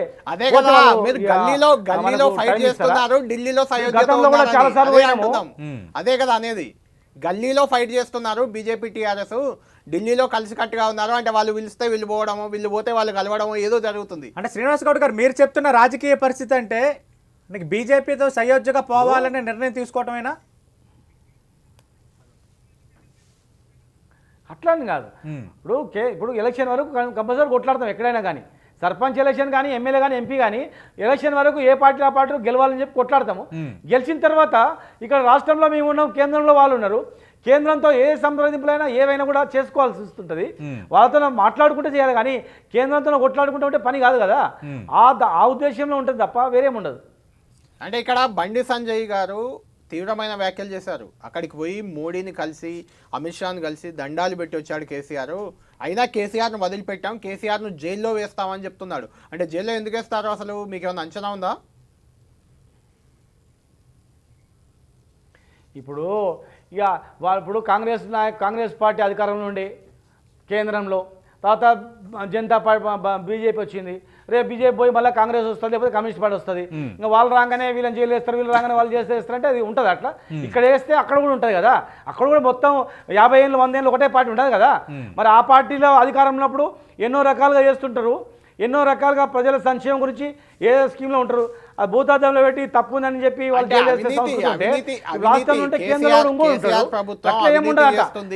ఈ అవినీతిని అంతటిని వెలికి తీసి కేసీఆర్ కుటుంబాన్ని జైల్లో వేస్తామని కదా బీజేపీ చెప్తుంది. అది నిజమేనా? అవినీతి జరుగుతుందా రాష్ట్రంలో? అక్కడ రాహుల్ గాంధీ గారు కూడా అంటున్నారు, ఆ కేంద్రంలో ఇష్టానుసారంగా చేస్తున్నారు, రకరకాల విమానాలు కొన్నారు, ఇది కొన్నారు, ఇట్లా చేసిండ్రు, అట్లా చేసిండ్రు, ఇష్టానుసారంగా చేస్తూ ఉన్నారు. వాళ్ళు బీజేపీ పార్టీ ఎప్పుడు డబ్బులు ఖర్చు పెట్టకుండా ఇప్పుడు మస్తు లక్షల కోట్లు కుమ్మరిస్తుంది ఎలక్షన్లలో. వాళ్ళు కూడా వచ్చి మీరు రామి అధికారంలో వస్తే మిమ్మల్ని కూడా జైలు ఇస్తామంటారు. సాధ్యమవుతుంది అది. రాజకీయ పార్టీలు అధికారంలో ఉన్నప్పుడు పనిచేసే క్రమంలో తప్పులు ఉంటే ప్రతిపక్ష హోదాలో అప్పుడే చెప్పాలా. ఇప్పుడు వ్యవసాయ చట్టం వచ్చింది తప్పు అని చెప్తున్నారు అంతే. ఏం లోపాలు ఉన్నాయో, విమానాలు కొన్నారు, ఇవి ఎక్కువ కొన్నారు, తక్కువ కొన్నారు, ఇట్లా ఇదని చెప్తున్నారు. అంటే శ్రీనివాస్ గౌడ్ గారు పార్లమెంట్లో మాట్లాడే అవకాశం ఉంది వేదిక, అంతేగాని వాళ్ళ తప్పులను పెట్టుకొని చేస్తా అంటే అది రాజకీయంగా జరిగే పని. శ్రీనివాస్ గౌడ్ గారు ఇక్కడ 2 రకాలుగా చూడాలి. మాది ట్రాన్స్పరెంట్, మేము ఏం చేస్తున్నారో ప్రజలు చూస్తున్నారు. రైట్. శ్రీనివాస్ గౌడ్ ఇక్కడ 2 రకాలు చూడాలి. కేంద్రంతో సయోధ్య వేరు, కేంద్రంలో ఉన్న భారతీయ జనతా పార్టీ కేంద్ర నాయకత్వంతో సయోధ్య వేరు. ఎందుకంటే మనం ఎన్నికల సమయంలో కానీ ఎన్నికల ముందు కానీ ముఖ్యమంత్రి కేసీఆర్ చేసిన వ్యాఖ్యలు కూడా మనం ఇప్పుడు ఖచ్చితంగా గుర్తుకు తెచ్చుకోవాలి. స్పెసిఫిక్గా ఫెడరల్ సిస్టమ్కి వ్యతిరేకంగా రాష్ట్రాలకు నిధులు ఇవ్వటం లేదు, రాష్ట్రాలపై ఏకఛత్రాధిపత్యం చేస్తున్నారు, ఖచ్చితంగా నేను ప్రశ్నిస్తాను, కలిసి వచ్చి అన్ని పార్టీలతో అవసరమైతే హైదరాబాద్లోనే సమావేశం పెడతానని స్వయంగా ముఖ్యమంత్రి చేసిన ప్రకటన. కానీ ఈ ఎన్నికల దుబ్బాక కానీ తర్వాత జిహెచ్ఎంసీ ఎన్నికల ఫలితాల తర్వాత ఒక్కొక్కటిగా అటు వ్యవసాయ చట్టాలపై మాట్లాడకపోవడం కానీ, ఇందాక కళ్యాణ్ ప్రస్తావించినట్టు ఆయుష్మాన్ భావలో చేరిపోవడం కానీ, గట్టిగా బీజేపీని నిలదీయకపోవడం కానీ, త్వరలో కేటీఆర్ ముఖ్యమంత్రి అవ్వబోతున్నారని ఒక ప్రచారం కానీ, ఇవన్నీ చూస్తున్నప్పుడు కొంత బీజేపీకి దగ్గర అవుతున్నారు అని ఖచ్చితంగా అనుకునే పరిస్థితి ఉంటుంది కదా. ఒక్కటండి, ఇప్పుడు మేము వ్యవసాయ చట్టాలపైన ధర్నా చేసినాం. ఇట్లా కూడా అనుకోవచ్చు కదా, మీరు ధర్నా చేయగానే కేంద్రం నుంచి పిలుచుకున్నారు, అయ్యా మీరు ఎందుకు, మీకు ఏం కావాలి, మీకు కేంద్రం రాష్ట్రం జరిగిన నష్టాన్ని మేము పూర్తి చేస్తాం, మీ రాష్ట్రానికి అన్ని రకాల సహకరిస్తాం, మీకు నిధులు ఇస్తాం, అన్ని రకాలుగా ఎలాంటి కష్టాలు లేకుండా చూసుకుంటాం, మీరు అట్లా పోకండి అని చెప్పి హామీ ఇచ్చిండొచ్చు. అట్లా కూడా అనుకోవచ్చు కదా, నువ్వు ఇట్లా ఎందుకు అనుకుంటావు? అంటే హామీ లభించింది అనుకోవాలా? అప్పుడు అరే నా రాష్ట్రం బాగుపడాలని కోరుకున్నాడు మా నాయకుడు, మా రాష్ట్రం బాగుపడడానికి స్వచ్ఛమైన హామీ వస్తే సరే మంచిదని చెప్పొచ్చు. స్వచ్ఛమైనటువంటి హామీ కేంద్రం నుంచి వస్తే గ్యారంటీగా ఫ్యూచర్లో మీకు అన్ని రకాల సాయం చేస్తామని హామీ వచ్చినప్పుడు సరే మంచిదని చెప్పి కామ్ ఉండొచ్చు. పోతే మాకు అపాయింట్మెంట్ కూడా ఉండదు కదా మరి. శ్రీనివాస్ గౌడ్ గారు, రాష్ట్రంలో మీరు చెప్పింది ఓకే, రెండు పార్టీల మధ్య సయోధ్య ఉంది, రాజకీయం ఉంది, ఓకే అది వదిలేద్దాం. ఇప్పుడు రాష్ట్రంలో ప్రధానంగా ఒక అంశం చాలా సీరియస్గా ఉంది, అయోధ్య రామ మందిరం అనేది. మీ ఎమ్మెల్యేలు కొంతమంది వెళ్ళి విరాళాలు ఇస్తున్నారు, క్రాంతి లాంటి వాళ్ళైతే బైక్ ర్యాలీ చేసి విరాళాల సేకరణ కూడా చేశారు, ఆందోళన ఎమ్మెల్యే క్రాంతి లాంటి వారు. మరికొందరు ఎమ్మెల్యేలు అయోధ్యలోనే రామ మందిరం ఎందుకు కట్టాలి, అయోధ్యకే డబ్బులు ఎందుకు ఇవ్వాలి, ఇలాంటి ప్రశ్నలు వేస్తున్నారు. ఈరోజు పరకాల ఎమ్మెల్యే ధర్మారెడ్డి అలాంటి వ్యాఖ్యలు చేస్తే ధర్మారెడ్డి ఇంటిపై బీజేపీ కార్యకర్తలు దాడి చేసే పరిస్థితి వచ్చింది. ఇంతకీ అయోధ్య రామ మందిరంపై శ్రీనివాస్ గౌడ్ వైఖరి ఏంటి, దానిపై టీఆర్ఎస్ వైఖరి ఏంటి, దానికి నిధులు ఇవ్వాలా ఇవ్వద్దా, అసలు ఏంటి మీరేం చెప్తున్నారు? ఎందుకంటే ఇది రాష్ట్రంలో బీజేపీ టీఆర్ఎస్ మధ్య ఒక యుద్ధ వాతావరణానికి కారణమవుతున్న అంశం ఇది. దీనిపై టీఆర్ఎస్ పార్టీ పరంగా కానీ ప్రభుత్వ పరంగా కానీ మీరేం చెప్తారు? ఒక్కటండి, ఇది దేవుడు అనేది వ్యక్తిగతమైన అభిప్రాయము. ఒకవేళ దేవుడు గుడి కడుతున్నప్పుడు ఎవరైనా అడుగుతవచ్చు, ఇవ్వాలనుకుంటే ఇచ్చేయచ్చు. కాకపోతే భారతీయ జనతా పార్టీ గుడి మీద ఏదో రాజకీయం చేయడానికి ప్రయత్నం చేస్తే మాత్రం తప్పది. ఈ గుడి మీద మనం ఈ గుడి పేరు మీద పోయి ఇగో మేమే గుడి కడుతున్నాం చూసినావా, దేశంలో ఎవరు కడతలేని టైప్లో తీసుకుపోతే మాత్రం తప్పు. ఒక గుడిని కట్టడానికి విరాళాలు ఇవ్వడం అనడంలో తప్పులేదు, ఇవ్వాల్సుకున్న వాళ్ళు ఇవ్వచ్చు. ఓకే, ఇప్పుడు మేము కడుతున్నాం, ఇక్కడ యాదాద్రిలో 1000 కోట్ల రూపాయలు పెట్టి కడుతున్నాం. రేపు భద్రాచలంలో కూడా ఉంది, ఆ గుడి కూడా కడతాం. గుడి పేరు మీద రాజకీయం చేయకుండా గుడి అభివృద్ధి గురించి ఆలోచన చేస్తే మంచిగా ఉంటుంది ఏ పార్టీ కానీ. కానీ ఒకవేళ ఇస్తే ఇస్తాడు, ఇవ్వకపోతే కామ్గా రావాలి. కానీ దాన్ని కూడా వివాదం చేయొద్దు, దాన్ని వివాదం చేసి రాళ్ళేసి ఒక దేవుని మందిరాన్ని ఒక వివాదాస్పదలో లాగొద్దు, ఒక దేవుణ్ణి రాజకీయంలోకి లాగొద్దు. కనుక మనకు భద్రాచలం రాముడు ఉన్నాడంటూ దాన్ని వివాదం చేస్తున్నారు మీ ఎమ్మెల్యేలు. పార్టీ ఎమ్మెల్యేలు విద్యాసాగర్ గానీ, లేటెస్ట్ గా ధర్మారెడ్డి గానీ, పరకాల ఎమ్మెల్యే. నా వ్యక్తిగత అభిప్రాయం చెప్తున్నానండి, ఎమ్మెల్యేలు కూడా వివాదాస్పద మాటలు మాట్లాడద్దు, ఇస్తే ఇవ్వాలి లేకపోతే లేదు భయం చెప్పాలి. బీజేపీ నాయకులు కూడా దీన్ని వివాదం చేసి పెద్ద చేసి ఇదేదో దాన్ని పుకారు లేపి అల్లకొల్లలు సృష్టించి దాన్ని డివైడ్ చేసి దీని ద్వారా మొత్తం హిందువుల ఓట్లు లాగాలని చెప్పుకోవడం కూడా తప్పది. ఒక శ్రీరాముడు భారతదేశంలోనే పెద్ద దేవుడు, ఆయనని పెట్టుకొని రాజకీయం చేస్తే కూడా ఆ పార్టీలకు మంచిది కాదు, ఆ వ్యక్తులు కూడా మంచి కాదు. తాత్కాలికంగా మంచి చేస్తే కానీ దీర్ఘకాలికంగా నష్టం అవుతుంది. ఒక దేవుని కట్టదలుచుకుంటే వివరాలు అడగండి, వేరే విశ్వ హిందూ పరిషత్ ఉంది వాళ్ళని పంపించి అడగండి. లేదు మేము ఇక్కడ సొంతంగా గవర్నమెంట్ నుంచి కడుతున్నాం, మీరు కూడా 10,000 కోట్లు పెట్టండి, 20,000 కోట్లు పెట్టండి, ఎవరు అడుగుతాడు, 1,00,000 కోట్లు పెట్టండి, పెట్టండి. కానీ దీని ఏదో లేకపోతే స్వయంగా విరాళాలు కూడా అడగండి. కానీ లేదంటే ఇటువంటి దాన్ని చిన్న సంఘటనలు జరిగితే కూడా దాన్ని మీరు పట్టించుకోకుండా ఉండాలి. బీజేపీ పార్టీ కూడా పట్టించుకోకుండా జాగ్రత్త ఉండాలి, వివాదం చేయదు దేవుణ్ణి. ప్లస్ ఇండివిజువల్గా మా పార్టీ ఎమ్మెల్యేలు కూడా ఇస్తే ఇవ్వండి లేకపోతే కామ్ ఉండాలి, కానీ దాన్ని వివాదం చేసి వాళ్ళకి అవకాశం ఇవ్వద్దు. రైట్, శ్రీనివాస్ గౌడ్ గారు ఇంటర్వ్యూ భాగంగా చాలా మంది మీతో మాట్లాడేందుకు ఫోన్ లైన్లో సిద్ధంగా ఉన్నారు. వరంగల్ నుంచి చిన్న గారు మాట్లాడండి. మంత్రి శ్రీనివాస్ గౌడ్ గారు లైన్లో ఉన్నారు. సార్ నమస్తే సార్. అయితే సార్ ఇక్కడ మనకు గవర్నమెంట్ మానస పుత్రికలుగా తీసుకుంటాం సార్. గవర్నమెంట్ మానస పుత్రికలుగా చెప్పుకునే గురుకులాలు, ఆ గురుకులంలో ఇప్పటికీ మనకు ఒక పార్ట్ టైం టీచర్ అనే వ్యవస్థ ఉన్నాయి సార్. సో బీసీ గురుకులం కావచ్చు, ఎస్సీ గురుకులం కావచ్చు, ఎస్టీ గురుకులం కావచ్చు, ఇప్పుడు మైనారిటీస్ గురుకులం కావచ్చు. సో ఇందులో పార్ట్ టైం టీచర్స్ అనే వ్యవస్థ ఉన్నాయి సార్.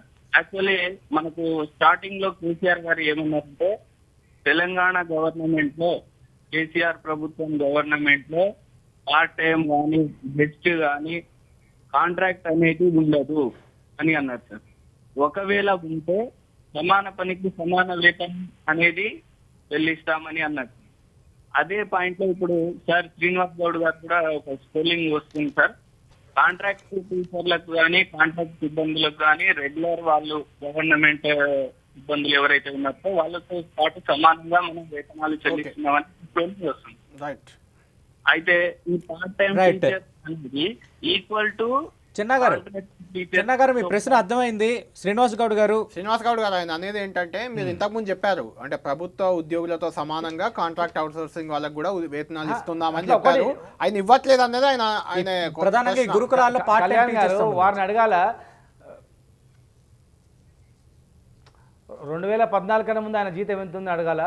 ఇప్పుడు తెలంగాణ వచ్చిన తర్వాత ఎంత జీతం ఉందో అడగాలి. ఒకటి ఫస్ట్ పాయింట్. ఇలా వాళ్ళకు పిఆర్సీలో కూడా కాంట్రాక్టు వాళ్ళకు కూడా శాలరీస్ పెంచాలని అన్నట్టు కేసీఆర్ గారు అన్నాడంటే మరి ఎందుకనో అర్థం చేసుకోవాలా. ఇవన్నీ కూడా కొన్ని పర్మనెంట్ చేద్దామన్నా కూడా వాళ్ళకు అవకాశాలు రాలేదు. ఇప్పుడు వాళ్ళని తీద్దామంటే వాళ్ళని తీసేసి కొత్త రిక్రూట్మెంట్ చేద్దామంటే మేము ఇన్ని రోజులు పని చేసినా మాకు ఉద్యోగాలు కావాలని వాళ్ళు అంటారు.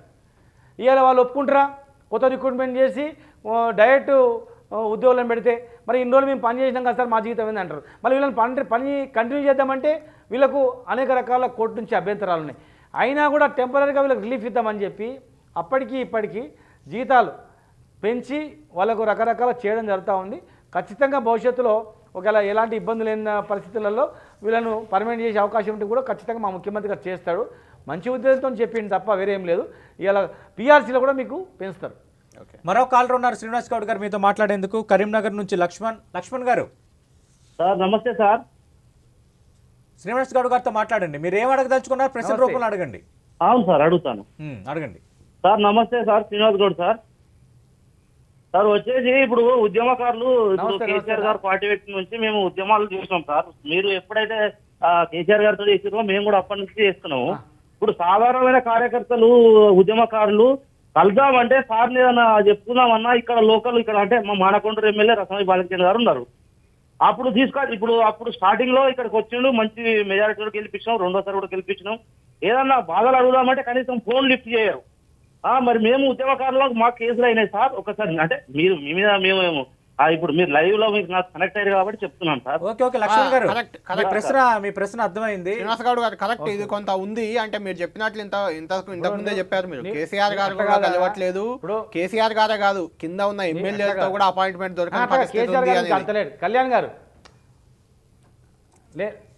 కళ్యాణ్ గారు ఇప్పుడు ఫోన్ చేసిన ఉద్యమకారుడు, అక్కడ ఎమ్మెల్యే ఉద్యమకారుడు, అవును, ప్లస్ ధూమ్ధామ్ స్థాపించిన ఉద్యమకారుడు. ఆయన కాన్స్టిట్యున్సీలో ఆయన ఎమ్మెల్యే కలుస్తారే అంటే ఎట్లా కలవాడు? పోయి ఒకసారి గట్టిగా ఏదైనా మీటింగ్లలో ఉంటారు కదా, మీటింగ్లో సార్ ఫోన్ చేస్తే కలవలేస్తారంటే అప్పుడు అరే ఇమీడియట్గా సరి చేసుకొని అరే ఏదో తప్పున్నట్లుంది, మరి ఫోన్ కలిసిందా, ఏ నెంబర్ కరెక్ట్ ఉందా లేదా, నీ నెంబర్ కరెక్ట్ ఉందా లేదా బాబు, లేతే ఇగో రా అని చెప్పడానికి అవకాశం ఉంటుంది. కాన్స్టిట్యున్సీకి ఒక ఆఫీస్ ఉంది, ఎమ్మెల్యే ఆఫీస్ కూడా ఉంది అక్కడ. సరే అట్లాంటిది ఎవరైనా కలవకపోతే మాత్రం తప్పు. ఒకవేళ ఫోన్ చేస్తే ఎత్తకపోతే మాత్రం ఖచ్చితంగా తప్పు. నేను అనుకుంటా రసమయ్య గారు ఫోన్లో రెస్పాండ్ అవుతాడు. మరి ఆయన అక్కడనే ఎక్కువ శాతం కాన్స్టిట్యూన్సీలో ఉంటాడని నేను భావిస్తూ ఉన్నా. మరి అక్కడ ఎవరైనా చేస్తే కూడా మేము సరి చేసుకుంటాం. మా పార్టీ సమావేశాలు కూడా మీరు చెప్పిన అంశాన్ని మాట్లాడతాం. ఎమ్మెల్యేలు అందరం కూడా ఫోన్లు ఎత్తాలి. ముఖ్యంగా ఉద్యమకారులు పాతలు ఎవరెవరో లిస్ట్ తయారు చేసి పెట్టుకోవాలి. అవకాశం వచ్చినప్పుడల్లా వాళ్ళకి ఒక్కొక్కరు ఏదైనా అవకాశం, ఒకరికి ఉద్యోగమో, ఒకరు చిన్న ఏదైనా పదవో, లేకపోతే ఇంకేదో మంచి చెడో లోనో ఈనో మొత్తం మీద వాళ్ళని పలకరించుకోవాలని మాత్రం మేము నెక్స్ట్ ఖచ్చితంగా చెప్తాం. మా కేటీఆర్ గారు కూడా చాలా సందర్భాల్లో చెప్పేది పాతలో మనం పట్టించుకోవాలి, జాగ్రత్త చేసుకోవాలని చెప్పడం జరుగుతూ ఉంది. ఖచ్చితంగా భవిష్యత్తులో అందరికీ కూడా చేస్తాం. రైట్, మరో కాలర్ ఉన్నారు హైదరాబాద్ నుంచి సంజీవ్ రెడ్డి గారు. మంత్రి శ్రీనివాస్ గౌడ్ గారితో మాట్లాడండి. శ్రీనివాస్ గౌడ్ గారు సార్. హలో చెప్పండి సార్, మీరు చెప్పేది వినిపిస్తుంది. మీరు ఏం అడగదలుచుకున్నారో స్ట్రైట్ గా ప్రశ్న రూపంలో అడగండి. ఏం లేదు సార్, కాంట్రాక్ట్ వాళ్ళని పర్మనెంట్ చేస్తామని గత 5 ఏళ్ళు ముందు చెప్పారు సార్. ఇంతవరకు దాని ప్రసంగమే లేదు. ఇంతకుముందే శ్రీనివాస్ గౌడ్ గారు దానికి సంబంధించి ఇంతకుముందే వివరణ ఇచ్చారు. శ్రీనివాస్ గౌడ్ గారు ఒక ప్రశ్న మీరు ఇంతకుముందే చెప్పారు, కాంట్రాక్ట్ ఉద్యోగులకు సంబంధించిన అంశం, దానిపై ఏమన్నా రెస్పాండ్ అవుతారా? అవి పర్మనెంట్ చేయడానికి కోర్టుల కేసు వేసారండి. కోర్టుల కేసు వేసిన మూలాన వాళ్ళకు రిజర్వేషన్, రూల్ ఆఫ్ రిజర్వేషన్ లేకుండా అపాయింట్ చేసిండ్రు, బ్యాక్ డోర్ అపాయింట్మెంట్ హైకోర్టు నుంచి కూడా అభ్యంతరాలు ఉన్నాయి కనుక చేద్దామని కూడా అది వీలు కాలేదు కనుకనే ఇవాళ వాళ్లకు తీసేయకుండా వాళ్ళకు జీతాలు పిఆర్సీ ఉద్యోగులతో పాటుగా వాళ్ళకు కూడా జీతభత్యాలు పెంచాలనేది ప్లానింగ్లో కూడా అదే భాగం. లేకపోతే ఇప్పుడు ఒకవైపు నిరుద్యోగులు మాకు అన్యాయం జరుగుతుంది వాళ్ళు చేయదని ఒకటి రకరకాల ఈక్వేషన్స్ ఉన్నాయి కనుక రేపు మొత్తం రిక్రూట్మెంట్ అయిపోయి ఖాళీలన్నీ భర్తీ అయిన తర్వాత సాంకేతికపరమైనటువంటి అంశాలు రాకపోతే ఖచ్చితంగా అవి వాళ్ళకి చేయాలనే ఉద్దేశం ముఖ్యమంత్రి గారికి ఉంది. శ్రీనివాస్ గౌడ్ గారు, అయితే మీ ఎమ్మెల్యేలపై నిజంగా కూడా అక్కడక్కడ కొన్ని విమర్శలు, కొన్ని కామెంట్స్ వస్తున్నాయి, ఫోన్ చేసి బూతులు తిట్టడం ఆడియోలు కూడా బయటకు వచ్చాయి. మరికొన్ని చోట్ల వాళ్ళ అనుచరులు కావచ్చు, కుటుంబ సభ్యులు కావచ్చు, షాడో ఎమ్మెల్యేలుగా పనిచేస్తున్నారనే ఒక తీవ్ర విమర్శ కూడా ఉంది. అది శ్రీనివాస్ గౌడ్ పై కూడా ఉంది. శ్రీనివాస్ గౌడ్ సోదరుడు మహబూబ్ నగర్లో షాడో ఎమ్మెల్యేగా ఉన్నాడు. ఏ పనైనా శ్రీనివాస్ గౌడ్ తమ్ముని దగ్గరికి వెళ్తేనే ఆ పని అవుతుంది. నిజమేనా ఇది?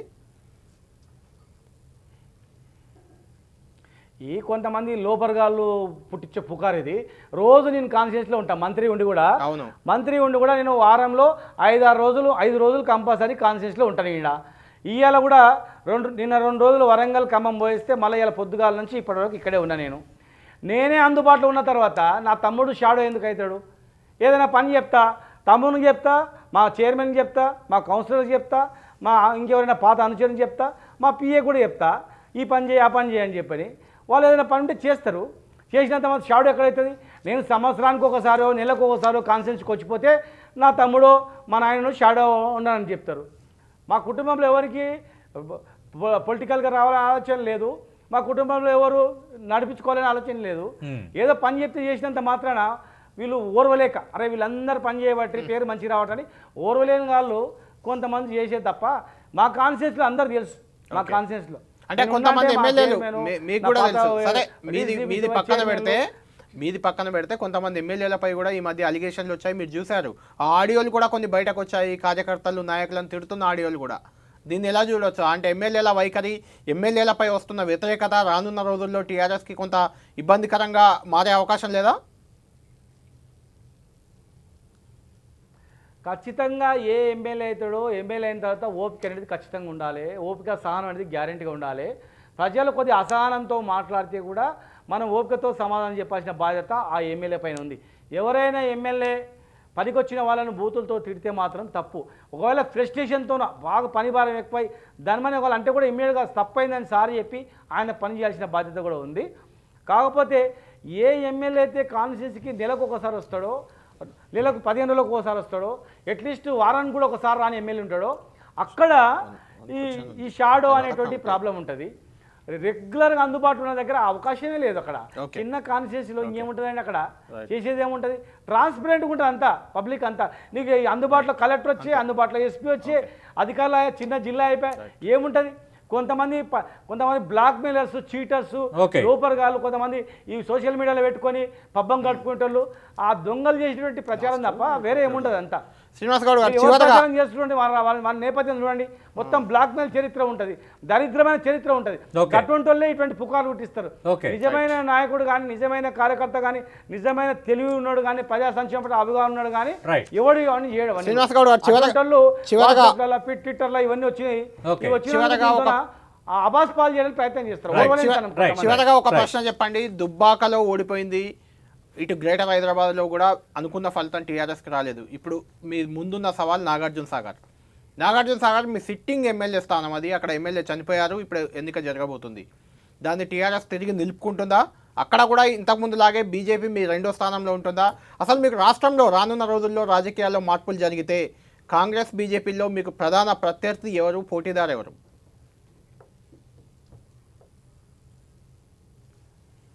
ఒక్కటండి, ప్రజలు ఏదో ఒక ఎలక్షన్స్లలో అట్లా వేసినంత మాత్రాన మొత్తం రేపు ఫ్యూచర్లో ఏదో జరిగిపోతాయని మాత్రం వాస్తవం కాదు. అది ప్రజలు ఆలోచన చేస్తారు.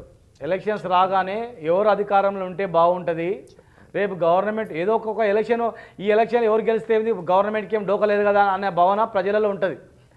ఇయో దుబాక ఓడిపోయినంత మాత్రాన టీఆర్ఎస్ పార్టీ పడిపోతుందా, సరే ఇదేదో చెప్దాంలే అనేటువంటి ఆలోచన లోకల్ పరిస్థితులను బట్టి రకరకాల ఈక్వేషన్తో వాళ్ళకి ఆలోచన రావచ్చు. కానీ రేపు అసెంబ్లీ ఎలక్షన్స్ వచ్చేవరకే ప్రతి ఒక్క రైతుకు, ప్రతి ఒక్క చదువుకున్న వ్యక్తికి, ప్రతి ఒక్క తెలంగాణ ప్రయోజనాలు పొందే వ్యక్తి ప్రతి ఒక్కరు కూడా అరే ఈ 10 సంవత్సరాల్లో తెలంగాణ ఎట్లా ఉంది, ఎట్లా అయింది, రేపు వీళ్ళకి ఇస్తే ఏం చేస్తారు, నాగార్జున సాగర్ ఏ పార్టీకి అధికారం కానీ భవిష్యత్తులో ఇస్తే ఏం మొరగబెట్టిర్రు ఆలోచన వస్తుంది గ్యారంటీ. నాగార్జున సాగర్ ఫలితం ఎలా ఉండబోతుంది? నాగార్జున సాగర్లో ఎలాంటి ఫలితం రాబోతుంది? ఇప్పుడు అది ఇప్పుడు చెప్తున్నా కదా, ఈ ఒక్కొక్క ఎలక్షన్ వచ్చే దగ్గర Right. ఒక్కొక్క ఎలక్షన్ ఉన్న దగ్గర ఏంటంటే ఆ లోకల్ పరిస్థితులను బట్టి ఉంటుంది అక్కడ. రైట్. ఓకే, ఓవరాల్ వచ్చినప్పుడు ఏంటంటే ఎవరు గవర్నమెంట్ ఉండాలని అంటే శ్రీనివాస్ గౌడ్ గారు ఓకే, ఈ లోకల్ పరిస్థితులు అంటున్నారు, దాన్ని ఒక నిమిషం పక్కన పెడదాం. సింగల్ ఇప్పుడు తెలంగాణలో ఉన్న రాజకీయ వాతావరణంలో మీకు ప్రధానమైన పోటీ కాంగ్రెస్ అనుకుంటున్నారా, బీజేపీతో అనుకుంటున్నారా? బీజేపీలో కూడా కొంత ఎదుగుదల కనిపిస్తుంది కదా ఫైనల్గా. అట్లేం లేదు, అట్లేం ఉండదు. కాంగ్రెస్ బీజేపీ అనేది ఏం లేదు. మా పార్టీకి మేమే Right. ఖచ్చితంగా బలమైన మెజార్టీ మాకు ఉంటుంది. రైట్. కాంగ్రెస్ పార్టీ తెలుగుదేశం మన బీజేపీ పార్టీ గతంలో ఎట్లుందో అట్లే ఉంటుంది. రేపు Right. ఎలక్షన్ రాగానే Thank you. మేము అధికారంలో ఉంటేనే బాగుండే ఆలోచన ప్రతి ఒక్కరిలో కలుగుతుంది. భూవదినే ప్రతి ఒక్కరిలో కూడా ఆలోచన కలుగుతుంది. Right. గ్యారంటీగా Thank you. కేసీఆర్ గారి పట్ల కేటీఆర్ గారి నాయకత్వాన్ని ఖచ్చితంగా బలపరుస్తారు. సింగిల్ ఎలక్షన్ వచ్చిన దగ్గర ప్రజలు కూడా Thank ఏంటంటే ఇట్లా కొన్ని కోపాలన్నీ చూపిస్తారు అక్కడ. Okay. సరే, కొన్ని కోపాలు ఇట్లా ఇస్తే జర Right. సరి చేసుకుంటారు, ఇట్లా ఇస్తే ఇంటి ఇస్తే జర బాగుంటుంది అన్నట్లా. Thank you, శ్రీనివాస్ గౌడ్ గారు. వస్తారు. కానీ ఓవరాల్ గా మళ్ళీ గవర్నమెంట్ ఫామ్ చేసే వరకు వచ్చే వరకు మాత్రం Right. వస్తుంది. థ్యాంక్ యూ శ్రీనివాస్ గౌడ్ గారు, థ్యాంక్ యూ. ఇది తెలంగాణ మంత్రి శ్రీనివాస్ గౌడ్ గారితో ఈ వారం క్వశ్చన్ అవర్.